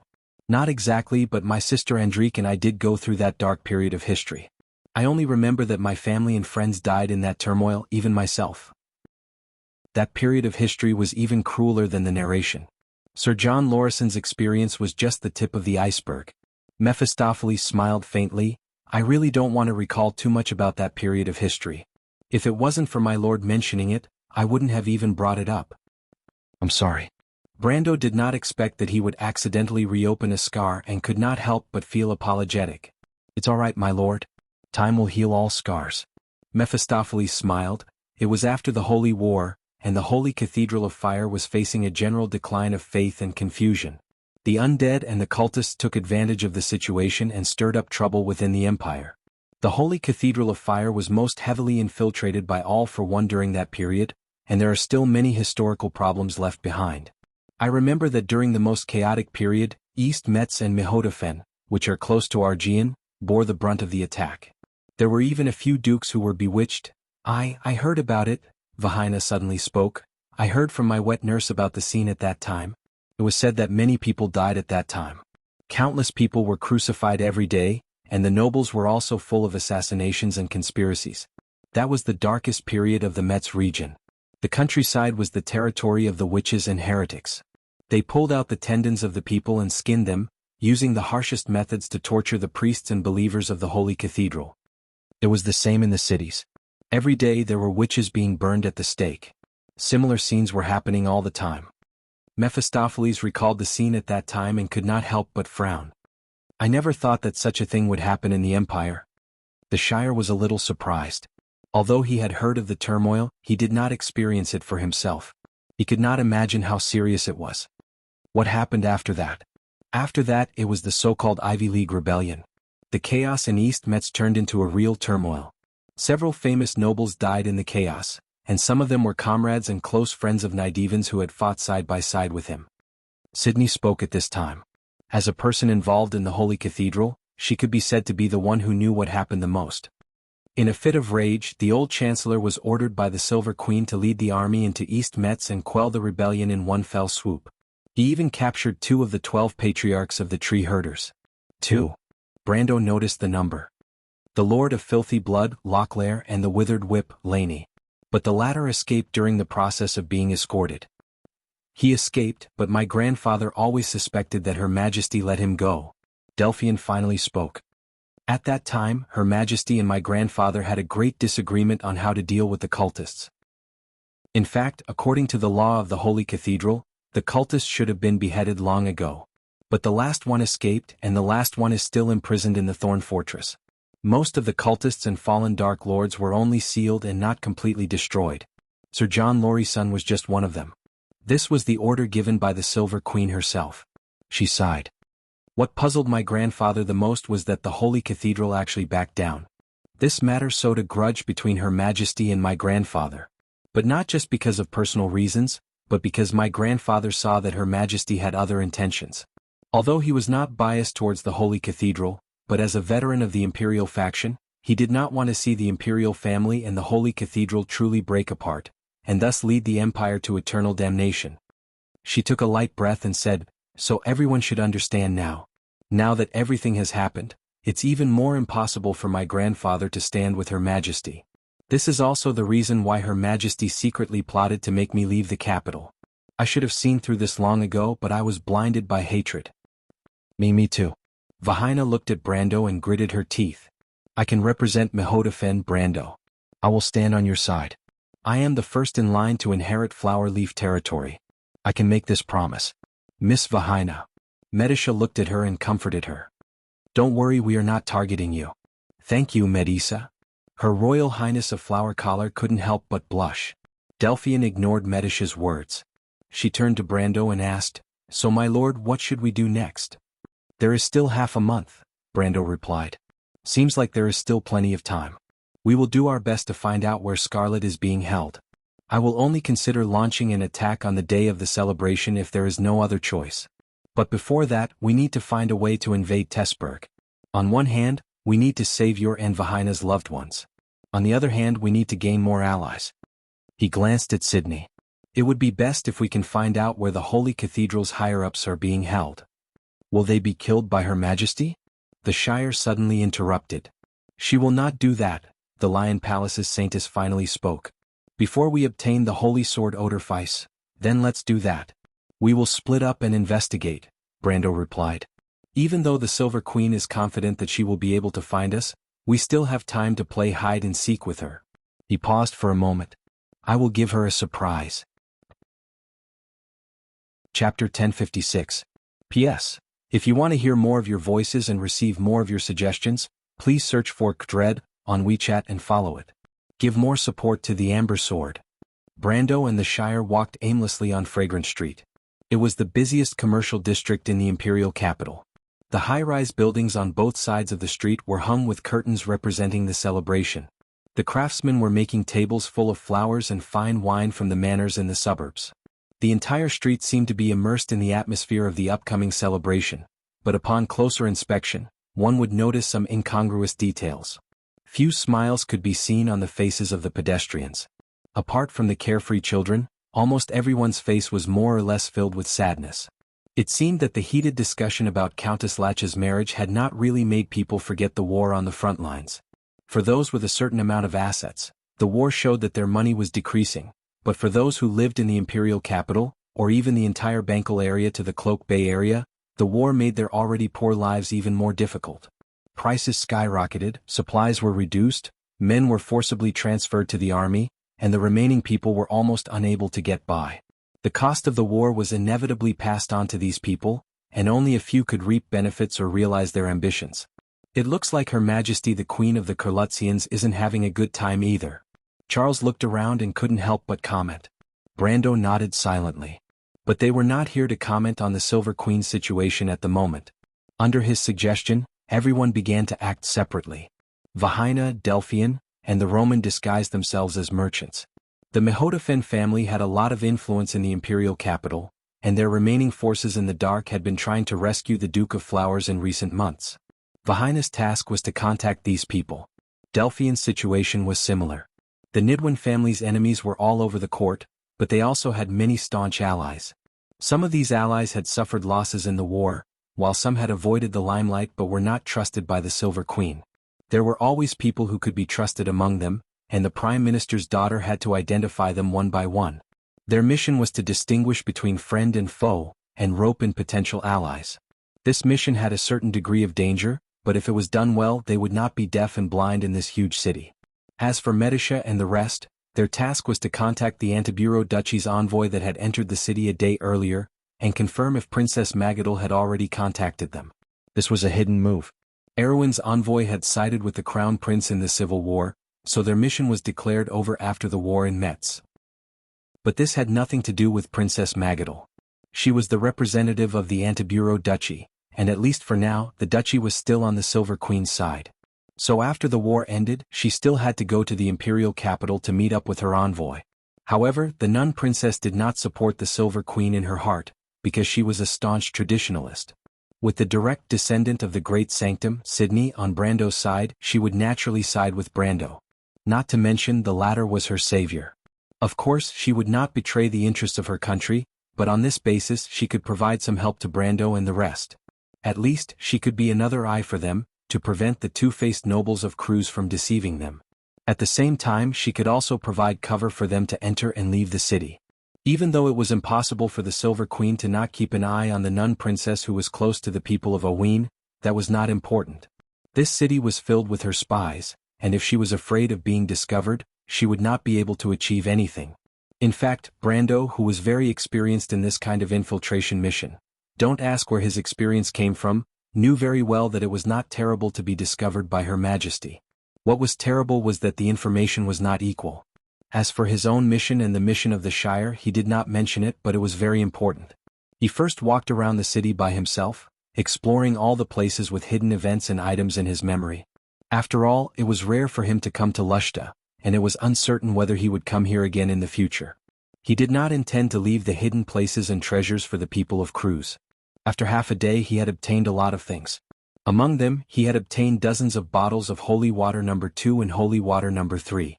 Because most of the hidden places near the imperial capital were tombs or shrines, the easiest things to obtain in these places were all kinds of holy water and holy items. Although he inherited a lot of holy water from Amon's inheritance, after going through many battles, he had used up most of the high-end goods. This time, his harvest greatly supplemented his high-end collection. After all, the imperial capital was also the center of the Holy Cathedral of Fire, so the holy water produced in these places would not be ordinary. As for holy items, they were relatively rare in the Holy Cathedral of Fire, so most of the things he obtained were the most common goods, such as blessed prayer beads, holy bones and similar things. These things could provide a lot of bonus to holy spells when fighting against demons and undead, but they were not useful on normal days. The only thing that pleased Brando was that he obtained the armor of Gundo and angelic wings from the tomb of Saint Fortuna. Saint Fortuna was a famous saint in the history of the Holy Cathedral of Fire, but the location of his holy body was a mystery for thousands of years. This mystery was finally solved by a cruise player from Cloak Bay, who accidentally found the tomb of the saint in the public cemetery of the Lion's Sacred Palace. From there, he obtained the armor of Gundo and the angelic wings that the saint used when he was alive. This discovery was also a widely circulated anecdote in the Amber Sword, because before this, most of the hidden treasures and discoveries were found in remote places. Very few people would look for lost treasures under the watchful eyes of the novice village. After all, most people's first impression would be that there would be no hidden treasures in their birthplace, or even if there were, it would only be some trivial Easter eggs. However, the discovery of the armor of Gundo and the angelic wings taught everyone a lesson. It proved that in the Amber Sword, the location of hidden treasures was only related to their history. In other words, in theory, as long as the game's historical background was in line with the game's history, you could even unearth the Azure Lance at the birthplace. After that, there was a wave of historical investigation and background exploration in the game. It was also at that time that players like Brando began to deliberately record a lot of history and information. It was worth mentioning that the tomb of Gerald and Butchie was also discovered in this context.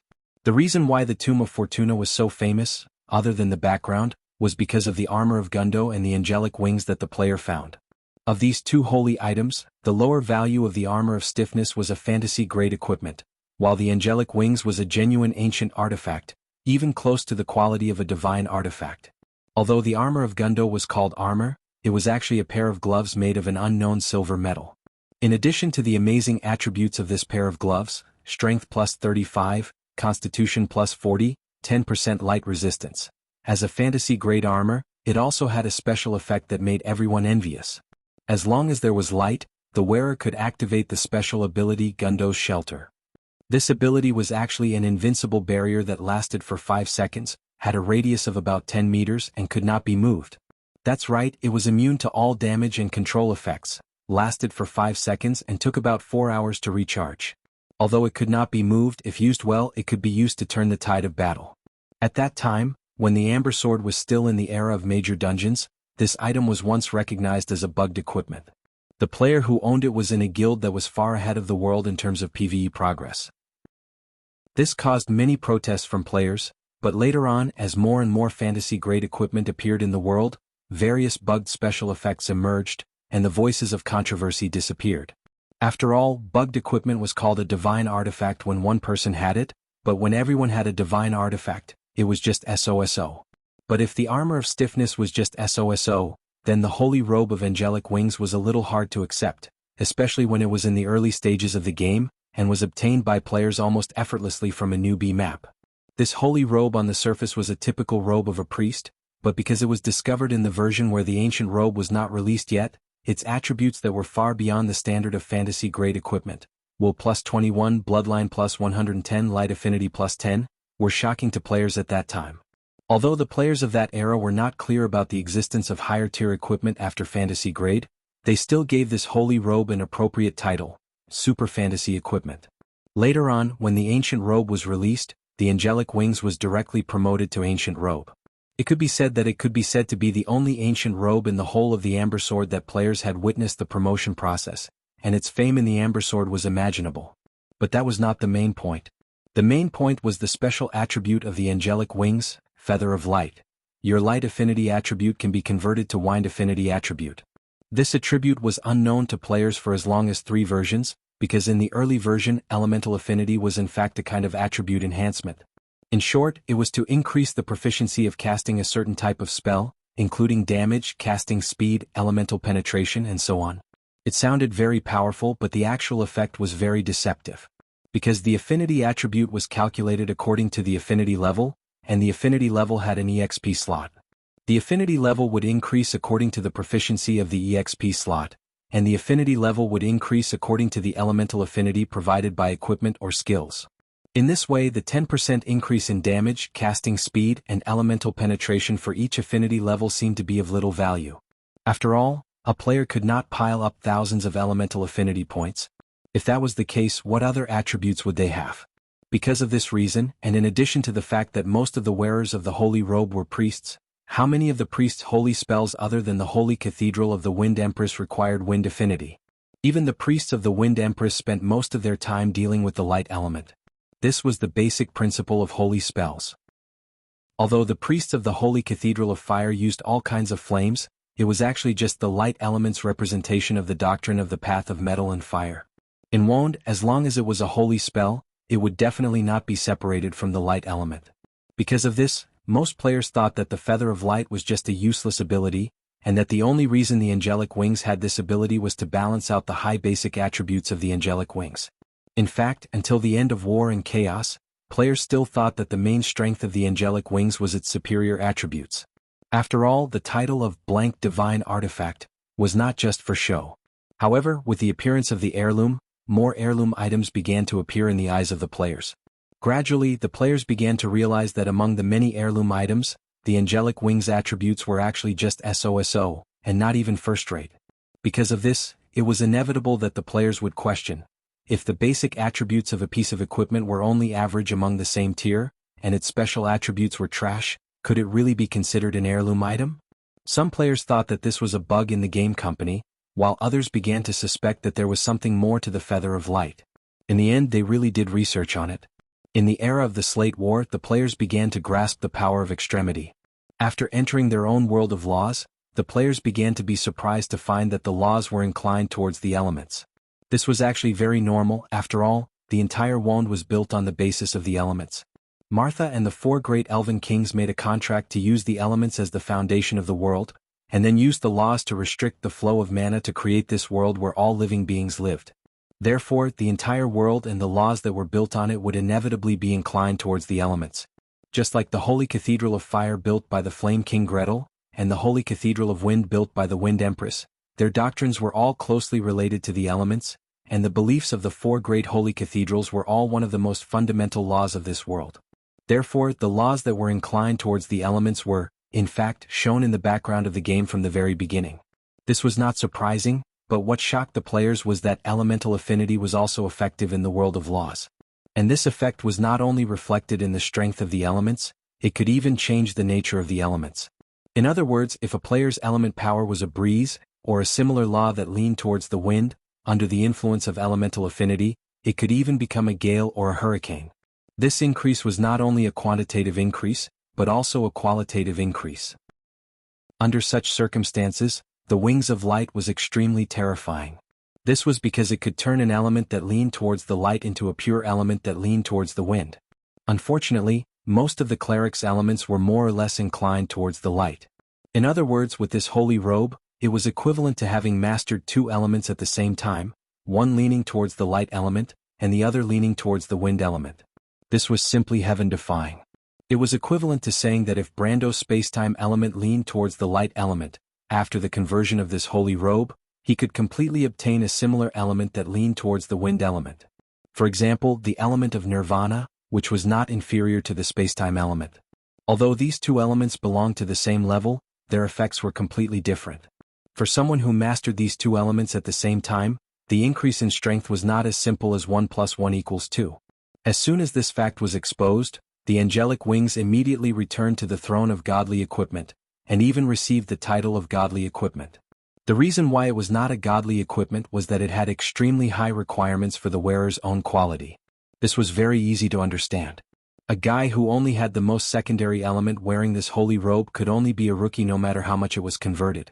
Therefore, this equipment was icing on the cake, and could not achieve the effect of sending charcoal in snowy weather. In theory, this holy robe was indeed the most suitable for Brando. After all, what element could be of a higher level than spacetime? Could it be more powerful than the spacetime element of the same quality? Unfortunately, the spacetime element being a light element was only an assumption. In fact, it was a dark element in Wand, so this equipment had no effect on it at all. Brando had actually prepared this equipment for Hippamera. Without a doubt, there was no one under him who was more suitable for this holy robe than Hippamera. Hippamera's element was a very high-level law of light and earth, holy white land. After converting it into the wind element of the same quality, it was almost equivalent to having 3 elements. Holy white land's main function was defense and support, and most of the wind element was more offensive, so it complemented each other. After getting these things, Brando summoned the Shire. After all, he found a few hidden treasures in every place he went. This kind of bizarre thing was not easy to explain, so he could only find an excuse to send Seal away to do something else. Once he was done with his personal matters, he would summon Seal back. Anyway, the Planeswalker system had almost no distance restrictions. With just a command, he could summon the person with secondary authority to his side at any time. His next destination was Suman Street.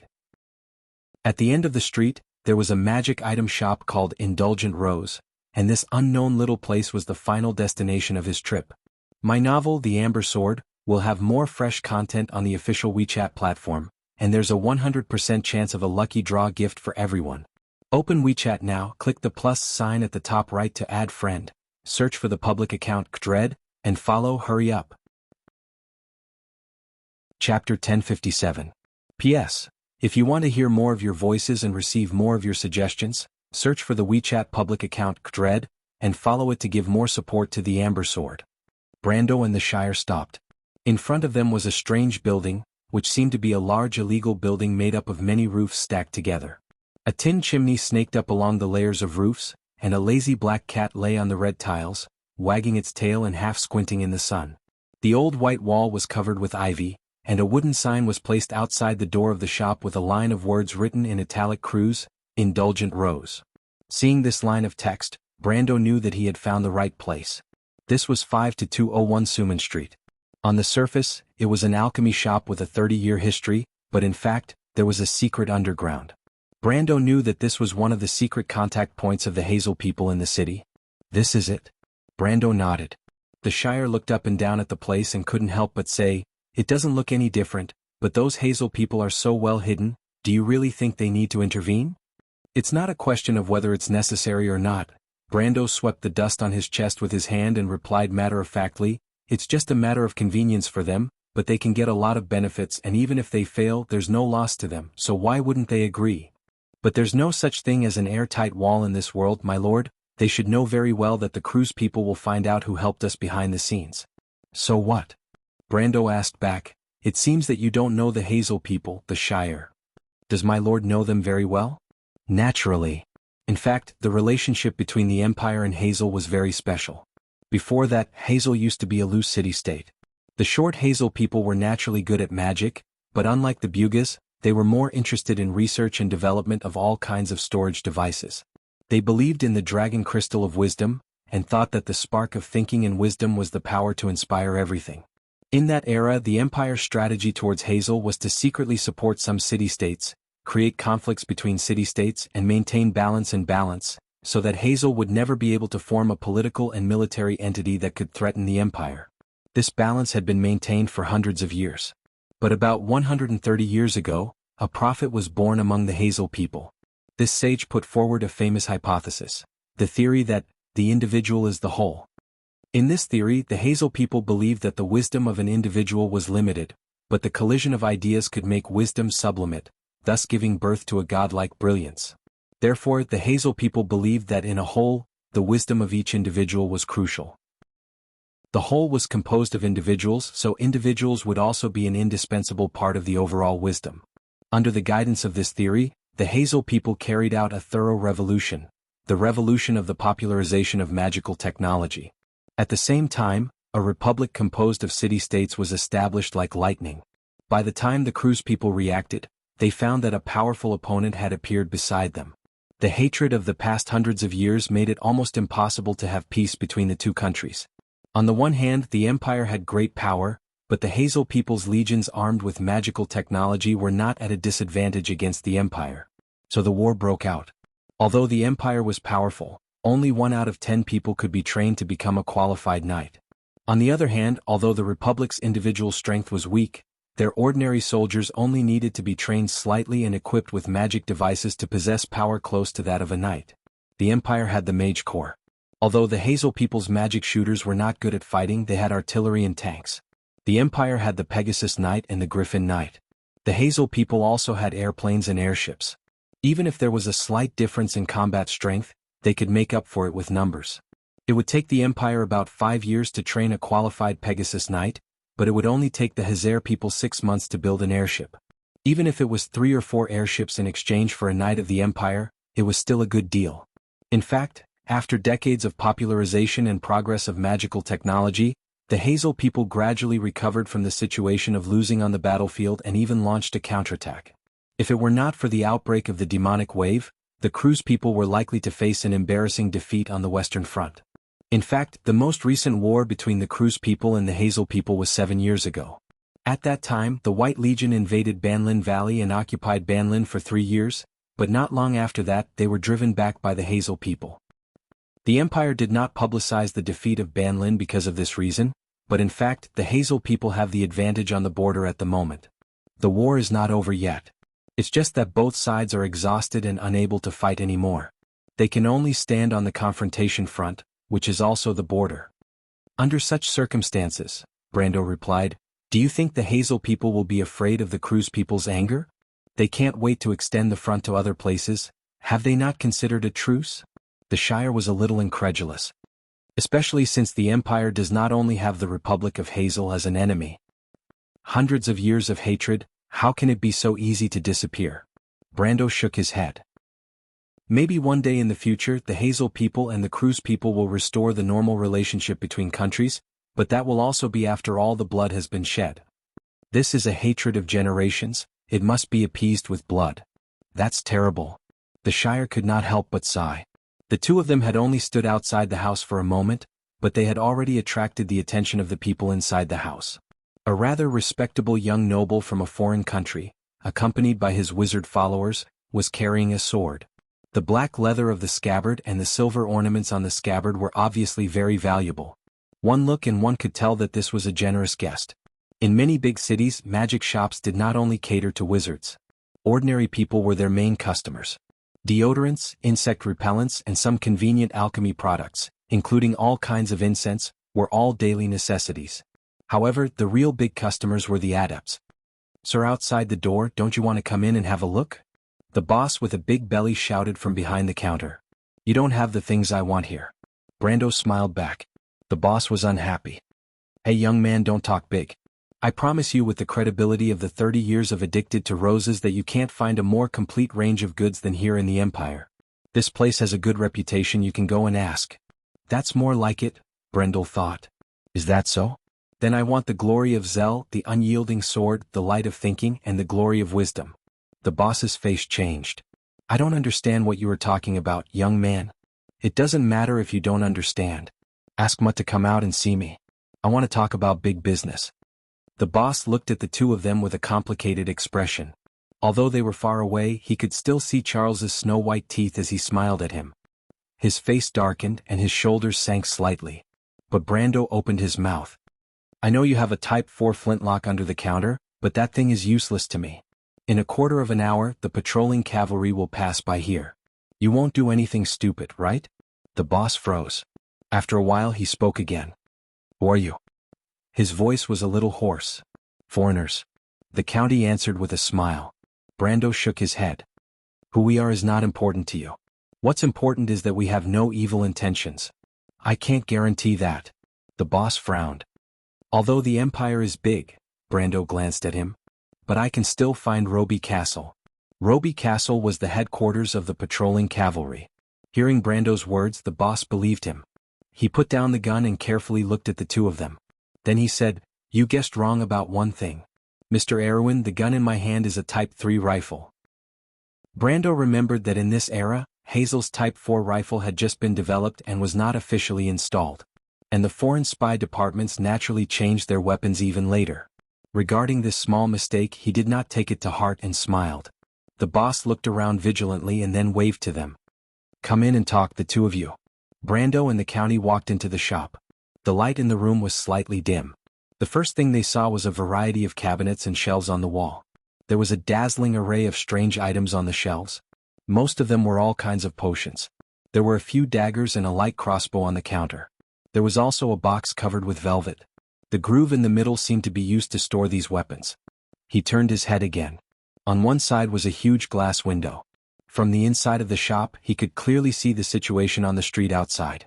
It seemed that these Hazel people were still very vigilant. The layout of the shop was very conducive to observing the movements outside.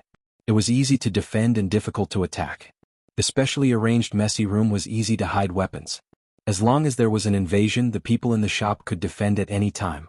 The key was that even after such a layout, Indulgent Rose was still the most traditional magic shop. At least from the outside there was no flaw. Hazel and Cruz had been fighting for hundreds of years. Who knew how many spies there were in their respective territories? They were already very experienced in this aspect. Two sirs, please wait for a moment. I have to ask Mr. Mudd's opinion. As you wish. The boss knocked a few times on a piece of metal embedded on the counter. It was sometimes long and sometimes short. There was no pattern to it. But after a moment he looked up and said to Brando, Mr. Mudd agreed, but there is one condition. You can go in, but your follower has to stay. Then I'll stay. The county shrugged and replied indifferently. The boss was slightly stunned. He thought that the other party would hesitate. He did not expect the other party to be so straightforward. And why did the wizard follower not seem to care about the safety of his master? Whether or not there was danger as a follower, how could he just let his protector leave his side? Of course, he did not know that the county, as a planeswalker card, could be summoned to Brando's side at any time. So, there was no difference whether he left or not. Brando smiled at him. Since I dared to come here alone, I naturally have full confidence. In that case, the boss's expression changed again. Then come with me. He opened the door and let Brando in. The two went up the stairs to the second floor. In a room on the second floor facing the street, Brando met the person in charge of this place. It was a Hazel man who was half the height of an ordinary human. He wore a decent black suit with a white vest inside. Silver chains hung on his trousers, a pocket watch in his pocket, a cane in his hand, and a hat on his head. His hair was meticulously combed. He did not look like a spy master. Instead, he looked like a gentleman. This short Hazel man had a mustache and wore a monocle. When Brando looked at him, he squinted his eyes and looked at Brando through the monocle. An Erewhon man, he said. Why is an Erewhon man here at this moment? Brando looked at the short man. He only knew that the other party was called Mutt. As for his experience as the person in charge here at this moment, he only learned about it from his personal resume. This meant that this guy was later promoted because only NPCs who had reached a certain level of status would be given detailed resumes by players to facilitate quests and gain reputation. Judging from the bureaucratic system of Hazel, this guy was likely to be promoted to an ambassador or the deputy director of the security department after meritorious service. I'm here to ask you for a favor. Brando went straight to the point. Mutt smiled. I think I know who you are. Brando did not mind. It would be strange if Mutt could not guess who he was. As a spy network, if they did not know what happened in the Empire recently, they might as well go home and plant sweet potatoes. You are Count Tonagel. Oh, I heard that you will soon be Count Randner. You know, I'm very happy to see you here at this moment, because your appearance here means that the Empire is in trouble. Mutt shrugged. You know, I'm happy whenever the Empire is in trouble. Praise the light of wisdom and thinking. So, Count Randner, what can we do to help you? Also, he waved his cane, what benefits can we get? What I need your help with isn't troublesome at all. Brendel replied. It's not troublesome, Mutt nodded. This is one of the reasons. I know you have more to say, so please continue. I want you to help me investigate the whereabouts of a person. This should be easy for you. Then who is it? It's her, Brando corrected, Countess Wallach. You should have heard of her before, right? So it's her? Mutt's monocle reflected the light. I understand now. Wonderful, it seems like you want to make the Empire lose face. It's not just a matter of face, Brando said, it's also about the Highlanders. Mutt took a deep breath. I have to say you're right. It seems like this is a good deal. He paused for a moment. In other words, we only need to help you investigate the whereabouts of Countess Wallach. That's all. I'll do the rest. Then what benefits will you get? As far as I know, the Empire is the Republic's enemy, but not necessarily Erewhon's. The greatest benefit is to be able to save my subordinates. Mutt couldn't help but take a deep look at him. The Republic never gives up on any of its subjects. Wisdom and glory are one, and the individual is all. He reached out his hand. It seems that Hazel and Erewhon may not necessarily have to fight side by side on the battlefield, but they can still be good allies. Brendel smiled and shook his hand. It's a pleasure working with you. P.S. I recommend a book, Ghost Hunter in the City. It's quite interesting after reading the first few chapters. Book number is 3443177. The novel, The Amber Sword, will have more fresh content on the official WeChat platform, and there's a 100% chance of a lucky draw for everyone. Open WeChat now, click the plus sign on the top right to add friend, search for the public account Dread, and follow it. Hurry up. Chapter 1058. Then I'll go back now, Mr. Kent. Go ahead. Be careful on the road. It's not safe out there. Old Kent shook his head and watched Seti's figure disappear into the dusk outside the inn. He then closed the door and prepared to close the shop. He was already old, and his hands and feet had become less and less nimble over the years. He slowly turned around, only to find that there was another person standing behind him. He couldn't help but shiver in fright. Then he found that the other person was the woman in the group of guests. He didn't know her name, but she stayed here with her companions 3 days ago. Her beauty naturally left a deep impression on people, not to mention that there were some regrettable faint scars on her almost perfect face, which left a deep impression on people. Old Kent did not know if it was his imagination, but he felt that the scars on the woman's face had faded a little after a day of not seeing her. He thought to himself, how is that possible? Maybe I'm seeing things. Miss, how can I help you? Old Kent humbly replied. Over the past few days, he could vaguely sense a hint of bossiness in her tone and habits. He had seen it many times in the noble ladies and lords in the city, but he did not want to think too much about why a noble lady would come to stay in his inn in such a remote place. Is everyone hungry? Would you like some supper or something? There are still some ingredients in the kitchen. Is her name Seti? That girl. Delphian smirked. She looked through the maple window on the other side. A few sycamore leaves hung down from the window. They were dyed red by the sunset and swayed slightly in the wind. She stared at the direction where Seti's figure disappeared into the dusk, her purple eyes quietly reflecting the sunset. Yes, she's a poor girl. I heard that her brother went to the battlefield and old Chris was in poor health. She had to take care of her siblings and the chores at home. Old Kent could not help but sigh and shake his head. Old Chris had a good daughter, but she was too unlucky. Lady Luck never shows mercy to the unluckiest. Doesn't she stay here? No, she has to go back every day. I gave her special permission. Her brother went to the battlefield. Is he in the east? I'm not too sure about that, Mississippi. It's probably in the south. In the south. Delphian narrowed her eyes slightly. Who was the person who picked her up?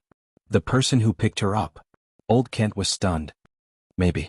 Delphian smiled and said, maybe I was wrong. What? It's nothing.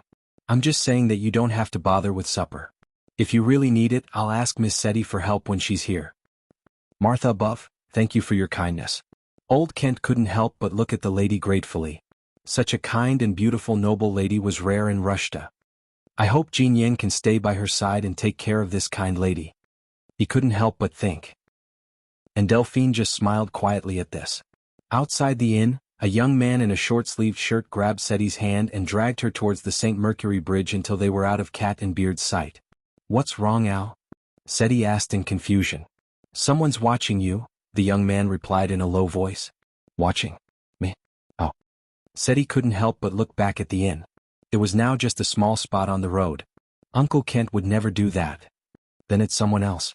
You mean those guests? Maybe. Anyway, be careful, Seti. The young man turned around and looked at her with a serious expression. Seti couldn't help but cover her mouth and smile. You worry too much, Al. I don't belong to the same world as them. But thank you anyway.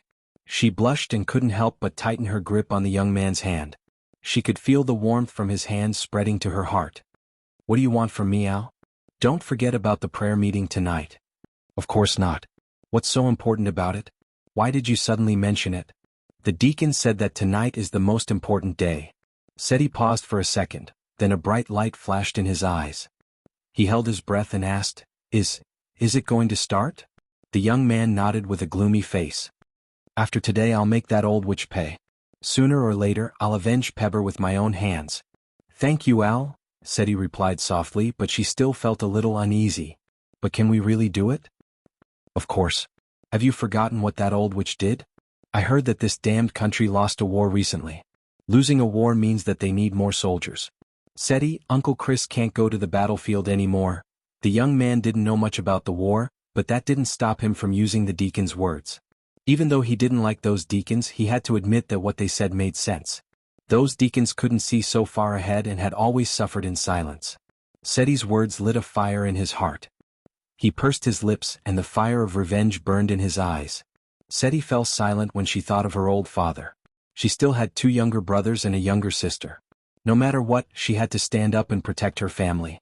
By the way, Deacon Miriam specifically mentioned you. The young man suddenly remembered something and changed his tone. He asked me to tell you that you must attend the meeting tonight. Seti was a little surprised. She didn't understand why she suddenly became so important. But when she thought of the strict rules of the church, she knew that she could only obey. I understand. The 2 of them fell into silence. They walked quietly on the path of the sacred Mercury Bridge and watched the sunset leave a golden glow on the river. After a while, the young man spoke again. Seti. His voice was soft and full of emotion. Yes. I have a feeling that those people are not good people. Let's leave after this is over. But I still have brothers and sisters. My father, let me take care of them, the young man interrupted her. Let's take everyone and leave this place as far as we can. The last ray of light was swallowed by the river, leaving only the clouds in the sky. Seti's heart was filled with sweetness. She held the young man's hand and nodded gently. The innkeeper respectfully bid farewell to Delphian and hobbled away. The Prime Minister's daughter stood by the window and glanced at the magnificent twilight on the main road. She smiled enigmatically and then turned to go upstairs. In the room on the 2nd floor, Brando was analyzing the information he received from Antiburo's envoy group, the Nazar people, and the nobles in the city that Vahina and Delphian contacted. Finally, he had a rough idea of what was happening in the city. Medisha sat on a high-backed chair with a serious expression. She carefully recorded the information on a piece of parchment with a quill pen. Vahina softly dictated from her side. After she finished writing a piece of parchment, she picked it up and put it aside. Brando then stacked the parchment on the table. The last ray of sunlight was leaving the table reluctantly, and the sky outside the window was already hazy. He turned around and saw the side of the silver elf princess face. The last rays of sunlight fell between her forehead and chin, and under the crisscrossing light, the outline of the girl's face was covered with a layer of thin, almost imperceptible fluff, which made her look especially cute. My lord, it seems that the Silver Queen is not strict with the nobles imprisoned in the Tessberg. At least from this letter we can see that, my lord? Medisha turned around and saw what he was looking at. She could not help but blush. My lord? Vahina stopped her narration and looked over. She could not help but frown. Faced with their gazes, Brando finally came back to his senses. He coughed awkwardly and said, I'm sorry I got there. The letter? Brando then remembered the letter that Medisha mentioned. The owner of the letter was no stranger to him. It was the former commander of the Azure Army, Vahina's mentor, Lady Veronica. He had met her twice in the loop of trade winds and Abes. The letter was sent by someone after she learned that Vahina had used her connections in the city to investigate her and the Duke of Flower Leaf. Since Veronica did not know that he was near the imperial capital, the letter only described her and the Duke of Flower Leaf's recent situation in the Tessberg. They were treated fairly well in the Tessberg. Other than having their freedom restricted, they were not punished as harshly as the rumors said. However, from between the lines, one could see that the commander was anxious. In the letter, she mentioned several times that she was worried and uneasy about the Silver Queen's recent actions. It was obvious that she was not bent on opposing the Silver Queen. She and the other nobles in Ludwig were siding with the eldest son of the emperor because she was not optimistic about the Silver Queen's choice. She did not want the Silver Queen's crazy actions to lead the empire into an abyss of no return. Compared to the naked conflict of interest between the northern nobles, the emotions contained in the letter were more acceptable to Brando. It was not something that an egoist could understand. It was a long-term vision, a hope that the country could be stable, and those who lived at the bottom of the society could also enjoy the benefits brought by prosperity. It was a noble feeling, not blind but just looking at the future. Although they belonged to different countries, Brando could empathize with this wish. The difference was that he had personally experienced this period of history, but Lady Veronica could see the future with her own eyes. It was a pity that the empire was now in the abyss of war, and the commander was in a difficult situation. She could not even protect herself. He thought for a moment and replied, "This means that the Silver Queen has not made up her mind.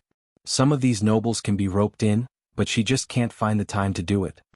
If we lost at Fat Ten Harbor? Medisha could not help but mention. Then it's already decided who's going to die and who's going to live. Fortunately we won. Her Majesty has to find another opportunity to display her power and intimidate the people. Brendel continued. Vahina was a little absent-minded. She should have been worried.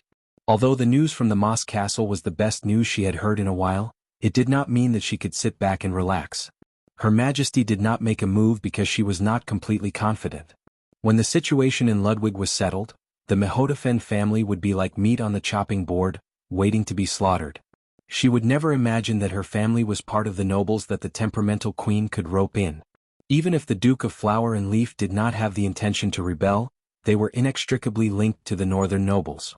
Brando's words undoubtedly proved this point. But at this moment, the young lady of Flower and Leaf was a little absent-minded. She looked at Brando and then at Medisha. Her face was a little worried.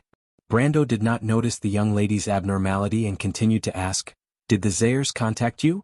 Medisha shook her head and put a piece of parchment in front of Brando. "This is a message from Princess Magadal. It mentioned a place." "Where is it?" "It's not a confirmed location, but it mentioned that the Silver Queen and Constance had been there twice in the past week. It's the Tulip District.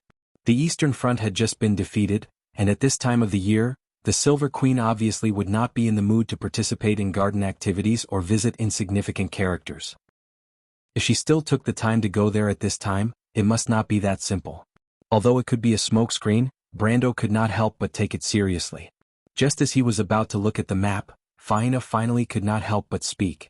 "I know that place, Brando. That's the old prince's mansion, the former residence of the late king's younger brother, Prince Cyrus." Hearing the name, Brando finally remembered the place. "Is it the prince who died in the Holy War?" "And his two sons," Vahina added. She stared at Brando and bit her lower lip. Medisha looked at the young lady of Flower and Leaf strangely, and then looked at her lord. Her silver eyes suddenly flashed with a hint of understanding, and the corner of her small mouth lifted slightly. She could not help but feel a little amused. But she did not show it on her face and continued to speak seriously. "There's a place near this old mansion that is heavily guarded. Even if Antoinette's envoy passes by that place every day, they will be strictly interrogated." "What is that place?" Brando frowned. "Why is it getting more and more complicated? Could it be that Her Majesty set up forbidden areas everywhere in the imperial capital?" Cold Dew Manor. Chapter 1059. Frostdew Manor? Brendel tapped the table with his fingertips and replied thoughtfully, "Delphine hasn't found out where Vala and the conservative faction of the Holy Cathedral of Fire are being held. If the Silver Queen isn't deliberately deceiving us, assuming that one of the prince's old residence and the Cold Dew Manor is where the prison is, then the other. In fact, ever since the Silver Queen split the Holy Cathedral, the faction represented by Vala was known as the conservative faction, while the other faction was naturally the reformist faction represented by the scholarly faction. Scarlet is there." Medisha's silver eyes lit up as she understood what he was trying to say. "My lord, should we make a move?" she immediately asked. Brando shook his head.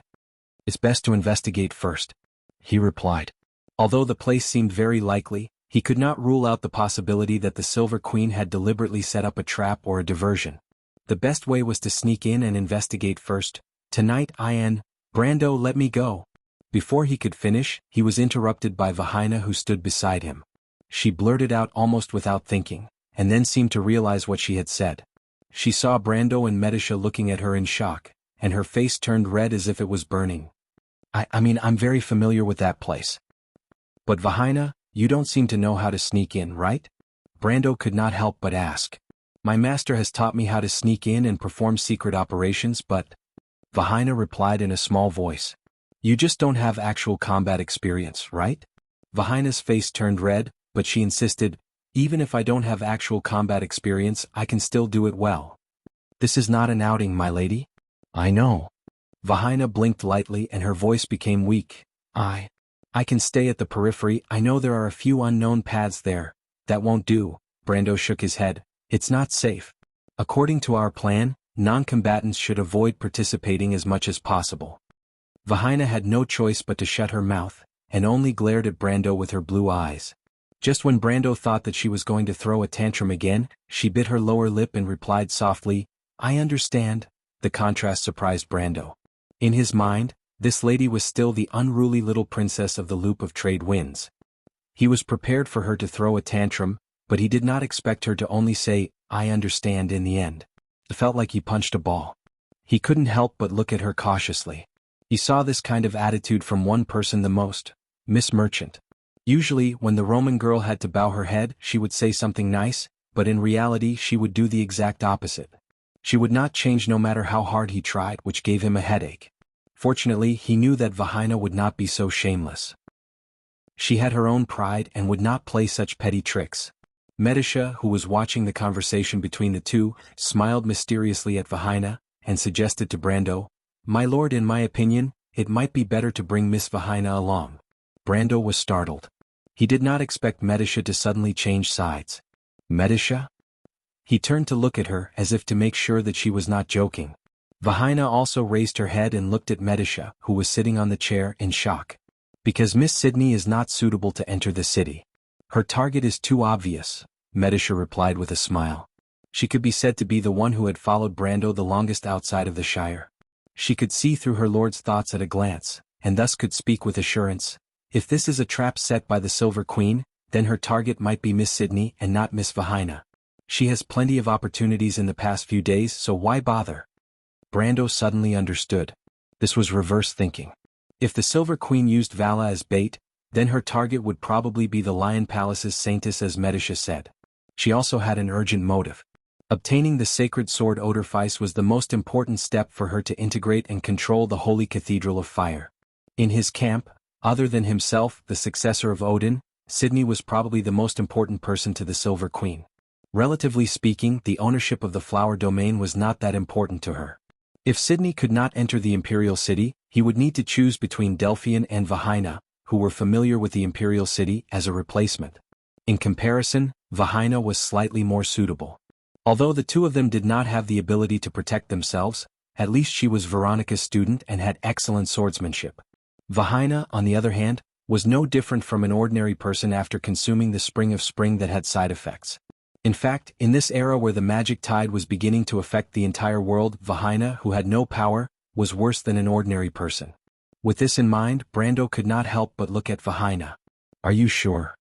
"You'll have to ask Miss Vahina if she's ready," Medisha replied seriously. "This is a dangerous job." "I'm fine. I'll take care of myself." "Don't forget whose student I am," Vahina hurriedly answered. Brando looked at Vahina and actually wanted to complain about her teacher. He was currently imprisoned in the Tundra Castle, but considering his respect for the Legion commander, he could not bear to tarnish her reputation. Hence he held back his words. He sighed. Although this might not be the best choice, at least it wasn't the worst. He thought that this was the only way. At this moment someone knocked on the door. Brando subconsciously looked at the sky and guessed who it might be. Vahina turned to open the door and saw Sydney standing outside with a serious face. Because Brando had promised to help this lady repair the holy sword Odorfice, she would appear at this time almost every day. She would not appear a minute earlier or later, and as time passed, the others had gotten used to it. But today, in addition to the lady with the statue of the Lion Palace, Delphine, who had just come upstairs, was also standing outside the door. The Prime Minister's daughter had a faint smile on her face, but the unapproachable look in her eyes made Vahina uncomfortable and she subconsciously took a step back. "Miss Sydney, Delphine, you're here," Brando greeted. Delphine smiled, indicating that she was just passing by. Brando turned his head and looked at the expressionless Sydney. "Miss Sydney. Sorry to disturb you, Count Brendel." The lioness' voice was as calm as water. "Can you spare some time?" Brando nodded. He had promised her when they were at Fathom Harbor that once the battle at Fathom Harbor was over, he would help her repair the holy sword Odorfice. Now that they had won the battle at Fathom Harbor, he naturally would not find any excuse to go back on his word. Besides, he was also very interested in the legendary flaming blade. Medisha quickly got up and gave Vahina a look. She then led the young lady of flower leaf collar out. Although Delphine was still standing outside the door, she did not intend to enter. It was as she said, she was just passing by on her way upstairs. After Miss Sydney entered the room, Medisha closed the door and looked up at Delphine. The Prime Minister's daughter was slightly startled and asked, "Do you have something to say to me, Miss Medisha? I thought that you would betray us as soon as you returned to the imperial capital." Medisha said softly. "But I didn't," Delphine smiled. "We worked well together at Fathom Harbor. Miss Medisha, why don't you choose to continue believing in me? Because I can't feel sincerity from you. Medisha replied. The elves can distinguish the hearts of those with ulterior motives. This is actually referring to the silver elves. I can't guess what you're thinking, Miss Delphian, but I know you're up to no good. Are you really a silver elf, Miss Medisha? But Medisa did not pay any attention to her. Delphian sighed. That's why I don't understand what you're trying to say, Miss Medisha. You should understand that what I'm doing now is not disadvantageous to you at all. My lord thinks that the conflict between you and him is just a misunderstanding. He admires you very much, just like Miss Mithril. But that doesn't mean that I will be soft-hearted. Medisha's face turned cold. She rarely showed this side of her in front of outsiders. I just want to repeat what I said last time. Don't give me the chance to pierce your heart with my spear. She stared coldly into Delphian's eyes and said word by word, Tuzligim. Eternal enmity by any means necessary. I swear by the ancient proverb of the silver elves. You should have heard of this proverb. Eternal enmity. Delphian's purple eyes flashed. Outside the window it was already late at night. The room was lit by candles. Sydney chanted an incantation, then stretched out her right hand as if she was holding a sword hilt in the void. She slowly pulled to the right and pulled out a sword covered with cracks and scars from the void. The body of the sword had long been broken, and the shards that were flickering with a metallic luster were suspended in the air. It still maintained the shape of a sword, and the edge of the blade occasionally flashed with a dark red light. This was the holy sword Odorfice. Brando had seen this scene many times, but he was still shocked every time. This was the shape of the holy sword. It had died with the departure of the Flame King, so the craftsman could not reforge its body. The shards of the flaming blade that Sydney brought out from the Holy Cathedral were actually more memorable to the believers of the Holy Cathedral of Fire. After all, it was made by Gretel, the Flame King, but it was essentially no different from an ordinary shard of a sword. He had only recently learned this secret, which made him wonder if the Haurangaya in his hand was the same. Although Haurangaya was more complete, Sydney told him that if the flaming blade's physical body was still intact in the material world, its power would not be inferior to the Haurangaya. With the passage of time, the faith of a legend seeped into the sword, turning it from an ordinary item into a powerful ancient sacred sword. One had to know that Yak's Lionheart sword was once his most ordinary sword. The hearts of the people gathered to form faith, and the legend was cast. The powerful hidden desire and the magic in the words engraved the objects of this world in the world of laws. Therefore the ancient sword could exist. Sydney let go of her hand and motioned for him to come forward. Brando was already familiar with the process. He reached out and took the hilt of the holy sword from the lady's hand, and a familiar feeling came from the sword. In fact, back in Fathom Harbor, he had used the recognition of Odorfice's soul to inject it into the fragment of the holy sword.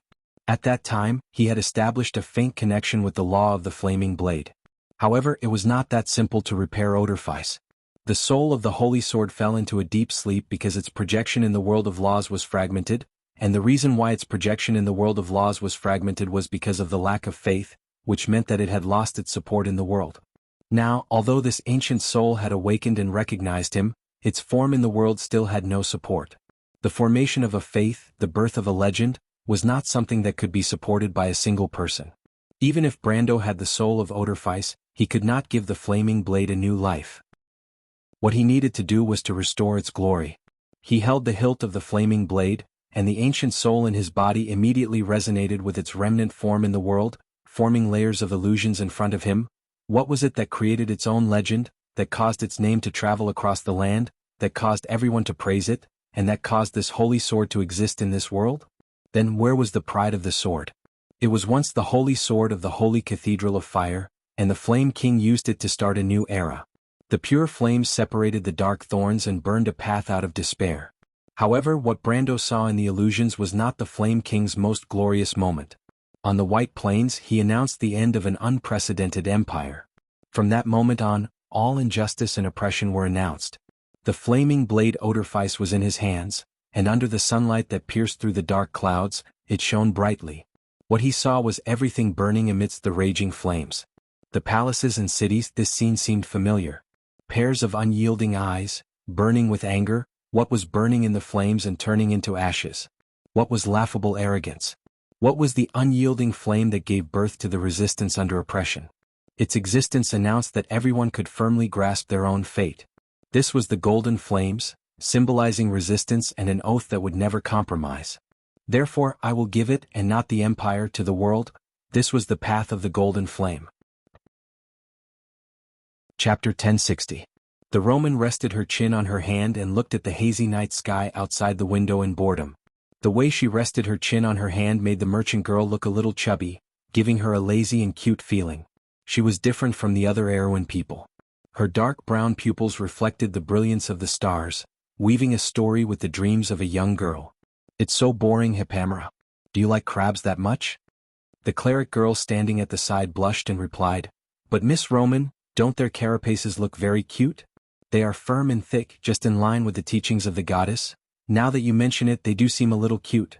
The merchant girl's eyes lit up as if she had found something fun. She subconsciously turned back to look at the crabs that Hippamera kept in her precious fish tank. Since the last batch of pets were killed by the little fat dragon Sheeta, Hippamera changed these crabs because these things might not die so easily. But perhaps because she turned too quickly, the Roman actually leaned back and lost her balance. She screamed in fright and waved her hands, thinking that she would fall immediately, but she suddenly felt someone supporting her from behind, allowing her to regain her balance. The Roman was startled and looked back with lingering fear to see who was supporting her from behind, but found that there was no one in the room except for her and Hippamera. The door was open and outside was a dark corridor. Hippamera, did you just support me? Miss Roman, are you okay? Hippamera seemed to have just reacted. Seems like it wasn't. The Roman looked around suspiciously. A Brando? White mist. She called out twice but no one answered. Her little eyebrows furrowed slightly, as if she didn't quite understand what had happened. She thought carefully and finally ran to close the door. Brando looked at the broken holy sword Odorfice in his hand and seemed to have understood something. History would never repeat itself. Empires would decay, but this time, their people had flames and sharp swords. Prometheus brought fire to the human world, and from that moment onwards humanity possessed light. Resistance? Is this the belief you carry? Brando sighed softly and tightened his grip on the hilt of his sword. Then, let me inherit your will. However, all of a sudden, a sense of resistance came from the sword. Brando was caught off guard and almost dropped his sword to the ground. What happened? The sword is resisting me. Why? The illusions in front of him suddenly changed. Like a slideshow, Brando saw many people and many scenes in an instant. Finally, a figure stopped in front of him. It was in the royal hall of St. Cantilever Palace. The Silver Queen Constance stood on the throne with a cold smile and looked down at her. This is arrogance?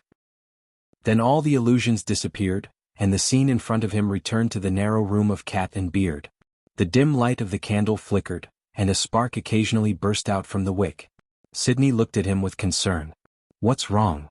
I failed again. Brando frowned and shook his head. He felt that he had clearly understood the belief of Holy Sword Odorfice, but why did it still reject him in the end? This made him a little discouraged. It's okay, this is not an easy thing to begin with. The Saintess of Leo Palace was more open-minded than him and comforted him with a calm expression. I can see that you are making much better progress today, don't worry too much. That was true. Brando was not someone who was easily discouraged. He had experienced much more painful failures than this. In that failure, he and they had lost almost everything. He quickly adjusted his state of mind and replied, Let me check again, I seem to feel some progress. He still felt a little incredulous about the previous scene and was eager to find out what had happened. Sydney nodded quietly. Brando immediately calmed down and began to check the holy sword Odorfice in his hand. After checking, he was immediately shocked. Because the holy sword did not change, the one who changed was himself. The soul of holy sword Odorfice, which was the power of the flame orb, had been hidden in his body all this time. He had not been able to feel the existence of the other party, but at this moment he could clearly feel that it existed in his body. The flame orb seemed to have transferred part of its power into his body. The most direct result was that his 2 fire elemental pools had expanded by more than a third. After a series of battles and the growth of his strength, his fire elemental pool was originally at 32 points and 81 points respectively.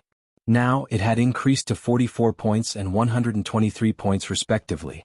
And the expansion of the elemental pools was accompanied by a substantial increase in his own strength.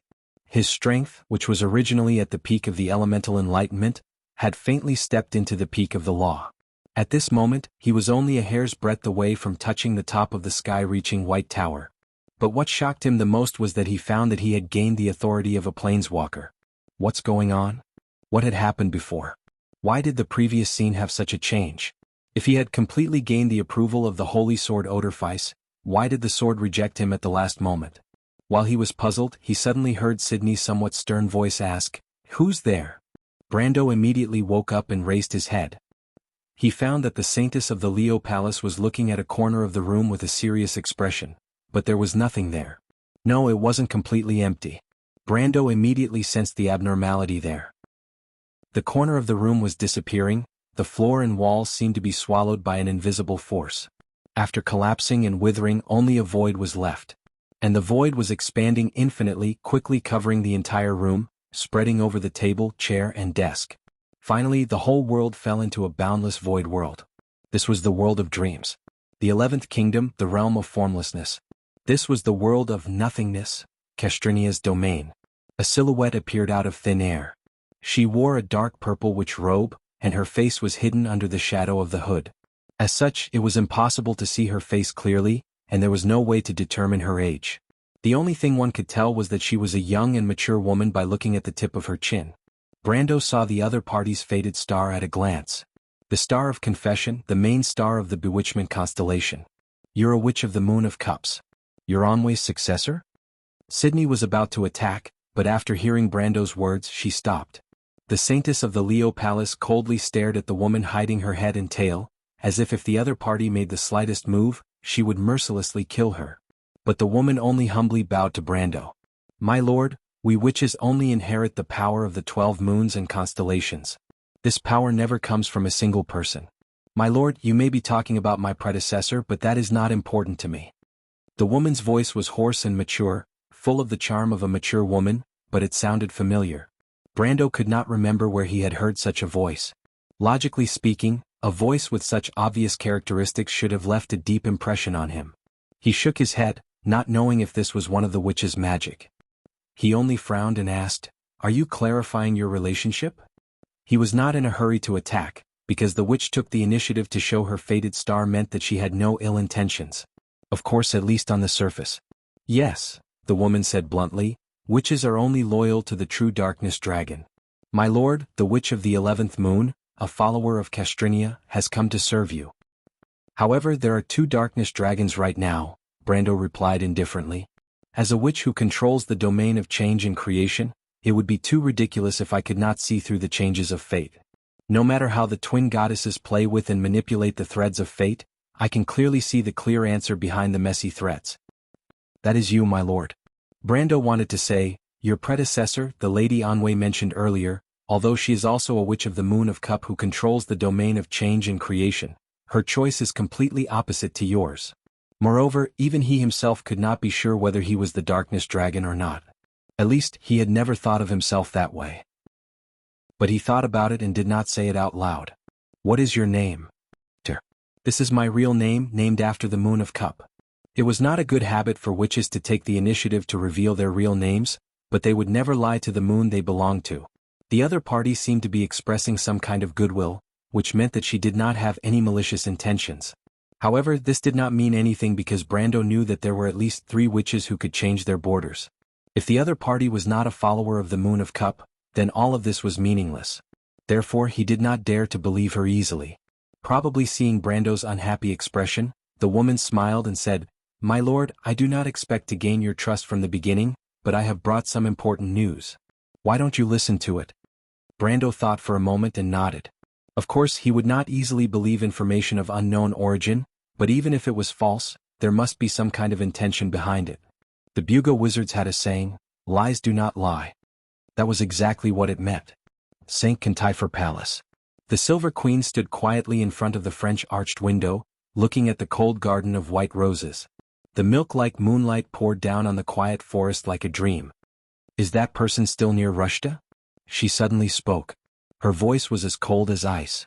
Behind her, the Witch Queen and the Witch of the Lonely High Moon, Atatrice, emerged from the shadows. Beside them stood another tall figure. If Brando was here, he would definitely recognize that it was the Dragon Queen Gwendolyn who had been missing for many days. But at the moment, she was not in good condition. Her face and body were covered with wounds. It was difficult for a dragon to be injured, but once injured, it was difficult to recover. A layer of black shadows covered the wounds. These shadows squirmed as if they were alive, occasionally causing her to frown in pain. The Silver Queen turned a blind eye to this strange scene and only looked at the two witches. "Yes, your majesty, they are still here. He and the girl are still here." The Witch Queen nodded slightly. "That's good." The Silver Queen also nodded. "The spy has passed the message. He must think that my target is Sydney, so he will definitely come in person." She tilted her head slightly. "I will give him a surprise. Are you ready?" The Witch Queen and Atatrice looked at each other and nodded. "What about the city? Is there anything unusual?" Witches could eavesdrop on people's inner secrets from their dreams. With this ability, the Silver Queen had already caught many of her potential opponents in Rushta, as well as those who intended to rebel. But this time the Witch Queen frowned. "There are some abnormalities," she replied. "What?" "Many people have disappeared from the dream world in the past few weeks, and the number of people who have disappeared is still increasing. It's a trick of the cultists," the Dragon Queen Gwendolyn suddenly said, her face full of disdain. "Don't worry about those bugs. They can't do anything. Our biggest target now is that person. Don't waste too much energy on this." The Silver Queen glanced at Gwendolyn but did not say anything. The cultists were indeed not much of a problem. It was just a disease. But at this moment, the Witch Queen suddenly screamed in pain and opened her eyes. The silver color in her eyes quickly faded away, revealing a pair of beautiful and enchanting ice-blue eyes. However, at this moment, her eyes were full of bewilderment, as if she had just woken up from a terrifying nightmare. But the nightmare did not end with her awakening. It was still going on. Who actually solidified the entire Rushta's dream world and completely sealed off Bunasan's borders? Who has such power? What's wrong? The Silver Queen frowned and stared at her. Obviously, she had never seen this side of the Witch Queen lose her composure. It made her feel a little uneasy. Someone forcibly cut off the connection between Bunasan and the real world, blocking everyone's dreams. Although it was only for a moment, but, get to the point. I have never felt such a powerful force. It's like when the former witches were still alive. Only they had the ability to move Bunasan into the real world. The Witch Queen panted and replied quickly. The Silver Queen frowned. Since the era of the War of the Holy Saints, it was an indisputable fact that the power of the mortal world had greatly declined. But this did not mean that she could ignore an existence that could ignore the rules of this era. Who is she? I don't know. Her power is very unfamiliar, and she only isolated the dream world for less than half an hour. I can't track her at all.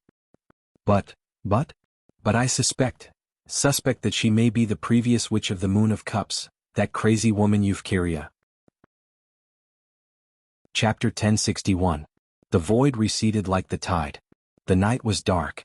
The windows were open and the curtains danced like ghosts. The candles had been extinguished and the moonlight poured into the room. "Do you believe her?" After a long silence, Sydney asked.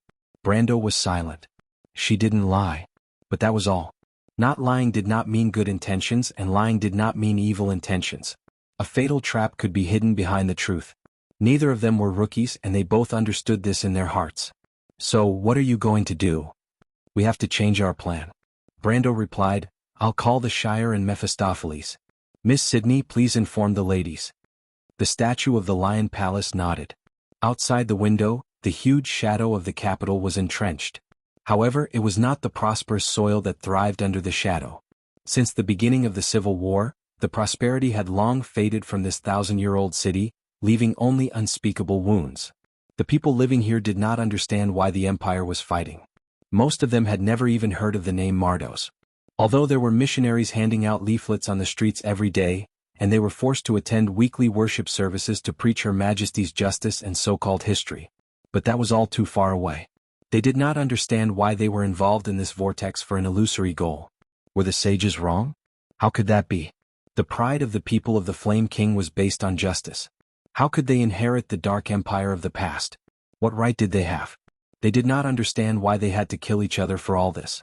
This was a civil war of the empire, and the blood that flowed was the blood of the people of Cruz. People died every day. They were the husbands of wives, the children of parents, the fathers of children, and the relatives and friends of others. Even more people went missing on the battlefield. There was no news of them. Some people's relatives died at the hands of the Lion Men of Georgindy Ridge and Toquinin, but the Queen did not give them the corresponding honor. Instead, she called them traitors. For this reason, many people were secretly grateful to the Crown Prince, and the Count of Erwin whom they had never met, because these two had avenged them. Later, these people were found out by the witches and hanged because they had betrayed the country. Life was becoming more and more difficult. Many people missed the days of the past.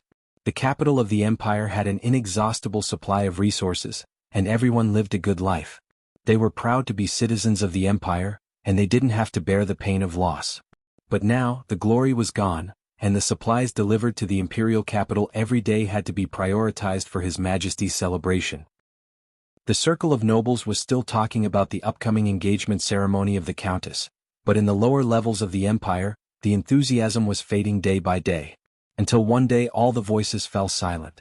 There was only a silent expression left in the darkness. The path is the goal. After 8 o'clock, all kinds of figures began to appear on the dark and gloomy streets. They were dressed in different colors. Some were poor people, some were tailors, some were candlesticks, cobblers, or butchers. There were even low-level officials and soldiers. But the only thing they had in common was their silence. They were like a group of ghosts. When the 2 city guards on duty saw this scene, they felt as if they had seen a legendary ghost and shuddered. There are more people today. One of the soldiers whispered uneasily. Where are the patrolling cavalry? Why didn't anyone come to check? Don't joke around. Do they dare to check? Those soft-footed shrimps only dare to bully their own people. But Captain, lower your voice. Have you forgotten the guard at the gate? The soldier who spoke felt a chill down his spine and subconsciously shut his mouth. Of course he remembered that person. He was still a young man who didn't fit in with the crowd. The other party just dispersed these people's gathering. A week ago, his body was found in the woods outside the city. Because the murderer couldn't be traced, the case was left unsettled. He also heard that the number of missing guards had increased recently. Although the news was only privately circulated, the occasional word leaked still made a low-level city guard like him feel uneasy. Besides, the captain spoke again, his tone resentful. What's the benefit of us caring so much? My brother died in Anzaruta. What happened to him? His Majesty calls them traitors. I don't believe that he would betray us. Now that damned palace manager wants to use this as an excuse to investigate me. Do you think I don't know that he just wants to arrange a position for his nephew? He spat angrily. The soldier was silent. He wanted to refute, but he didn't know what to say. Was the captain wrong? What happened in front of him was the truth. He even thought that maybe it was better to lose this job. The atmosphere in the city was getting stranger by the day. Maybe one day he would lose his head because of this. But if he lost this job, what should he do? Life was getting harder and harder. People in the slums were starving to death. If he lost his job, what should he use to feed his family? This was like a dead knot that couldn't be untied. It was suffocating. Why was it like this? What happened to the empire? The empire is sick. A man in a long robe walked past the two of them. He looked back at them. His snake-like pupils made them shudder. The other party seemed to be very satisfied with the resentment in the soldier's eyes. After saying this, he walked away. Crazy. The captain cursed. The soldier hurriedly pulled him back. Don't hold me back. I won't stoop to his level, the captain said angrily. Don't believe him. Although the current situation is bad, these people who hide their heads and tails are even more untrustworthy. The soldier looked in the direction that the man left in. Was the empire really sick? But if the empire wasn't sick, why would it become like this? Seti. The candlestick maker's daughter heard someone calling her name. She turned around and saw Arthas. He was a handsome young man. She liked him. Arthas. Seti snapped out of her thoughts. She wanted to ask Arthas if the empire was really sick. Otherwise, why would her brother die in the south? Why was there a war? But she knew that Arthas didn't want to talk about this with her. He hated those believers, but he hated this even more. The ceremony is about to begin. Arthas waved at her. This way. Seti nodded and squeezed through the crowd to follow Arthas. Today, we are going to end here. All of this, shouts could be heard intermittently. More and more people gathered, and some guys in black robes were giving impassioned speeches. The commotion was like ripples on the surface of the water, spreading through the crowd. Brando and the others walked through the streets and watched in silence. The Shire, Brando, Mephistopheles, Andrique and Vahina were in a group of 5. They all wore long cloaks and pulled up their hoods. They looked similar to the people giving speeches. In fact, they had been mistaken for those people many times along the way. The people around them were all respectful to them. It was an unexpected coincidence. So this is the capital of the empire. It's amazing, the Shire praised. It really lives up to its name. Those people are really good at persuading people. They're almost as good as my charm magic. It wasn't like this before. Vahina didn't look too good. Even though she was born in Mihodafen, she grew up in this city. She didn't feel good seeing the city that was once the pride of the empire turn into this. I'm afraid something bad is going to happen. The Shire couldn't help but shake his head. Brando also had the same feeling, but he was curious as to why the city guards and patrolling knights didn't do anything. Could it be that the Silver Queen couldn't even control the situation under his watch? Didn't she have the witches working for her? Kill him? He's the Queen's lackey. A commotion came from the street in front of them. Brando and the others were slightly stunned. The crowd in front of them had already gathered together. There seemed to be someone in the middle who was being punched and kicked by the people around him. The Shire, separate them. My lord, there's no need for us to complicate matters. They're blocking our path. Brando replied in annoyance. Charles shrugged. He stretched out his 5 fingers and chanted an incantation. An invisible force spread out from his palm, causing the citizens to move to the left and right. 2 people who were surrounded in the middle were revealed. Judging from their attire, they should be patrolling knights. One of them was in good condition, but the other was lying on the ground on the verge of death. The red-eyed people wanted to surround them again after being separated by the Shire, but they couldn't help but stop when they saw Brando and the others. Speaking of which, who was the one who chose this attire? The Shire couldn't help but admire. It's surprisingly accurate. Didn't you say that this robe doesn't look like a good person? Ah, the Shire suddenly realized. My lord, so this was your idea. Brando ignored him and walked towards the 2 people. The injured patrolling knight struggled to stand up and shouted angrily, You damned cultists, I don't need your pity. You killed the Shire, come and kill me if you can. Vahina couldn't help but laugh even though she was in a bad mood. This unlucky bastard has the same name as you. Brando teased. Shut your mouth. The Shire felt humiliated and vented his anger on the knight. Your friend isn't dead yet. What did you say? I said your friend is still alive, the Shire snapped. If you don't want him to die, take him and get a doctor. The knight's expression changed. He no longer cared about cursing Brando and the others. Although he looked at the Shire doubtfully, he chose to believe him and carried his companion on his back and limped away. Brendel looked at their backs, then at the puzzled gazes around him, as well as the faces of those who were twisted by hatred. He could not help but shake his head. Vahina was right. The imperial capital wasn't like this. He had been here before in another world. At that time this was a prosperous city. Although it was luxurious, it wasn't as lifeless as it was now. What was it that had caused all of this? He suddenly felt a little gloomy. The Shire, what do you think we're fighting for? Of course it's for Erwin, the Shire replied matter-of-factly. What's wrong with that? The Silver Queen has her own ideals, Brando replied. What she did might not be wrong, but facts have proven that what she did was wrong, the Shire replied. Isn't this the best proof? But we're fighting for Erwin and we're bringing war to Erwin as well. Brando turned to look at his earliest follower and asked, We've never lost an arm or a leg in war, but there are people who have lost everything in war. To them is what we're doing right? About that, that's a funny question, Hendrik couldn't help but interrupt. She mocked Brando with disdain. There's someone holding a knife to your neck, and you still have the time to discuss whether war is right or wrong? There's only victory and defeat, life and death. War for resistance and survival is indeed just. But Erwin's destruction may be inevitable in history, but he chose to do so, and did not hesitate to make many people pay the price. Is everything he's doing really justified? Brando couldn't help but ask this question repeatedly in his mind. Brando, Vahina spoke, there's the best answer to this question right now. Brando looked at the young lady in confusion. Just look at these people and you'll understand. What you've done, what you've done, what you've done, what you've done, what you've done, what you've done, what you've done, what you've done, what you've done, what you've done, what you've done. Teacher once taught me that the progress of history, the progress of civilization, is for the pursuit of happiness. In order to protect everything, people are never stingy with sacrifices. Brendel suddenly understood something in his heart. Perhaps this was the true meaning of the path of the golden flames. The original intention of fighting was not to kill or hate, but to pursue and protect something better. The leader of Abes, Tonagel, and Erwin, does he have the confidence to make this country a better place? Yes, he has the confidence. If that's the case, then it's time to move forward. At this moment, Brando suddenly saw double in front of his eyes. He suddenly saw the scene he saw in Valhalla. Within the light, Martha put her hand on his shoulder and pointed at his forehead, telling him, I will bestow upon you a pair of wings made of light, that's why I can make you king. One day, I will be glorious because of you, this is glory." He raised his head, completely understanding the faith that the flame sword carried in its heart. "Let's go," Brando replied. "The Frost Dew Manor is right in front of us, let us meet that Empress." You're tuning in to the Han Li's Wuxia Adventures YouTube channel.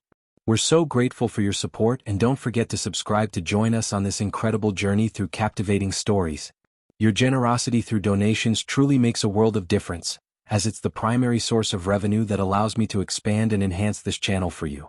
Thank you from the bottom of my heart for being a part of this adventure.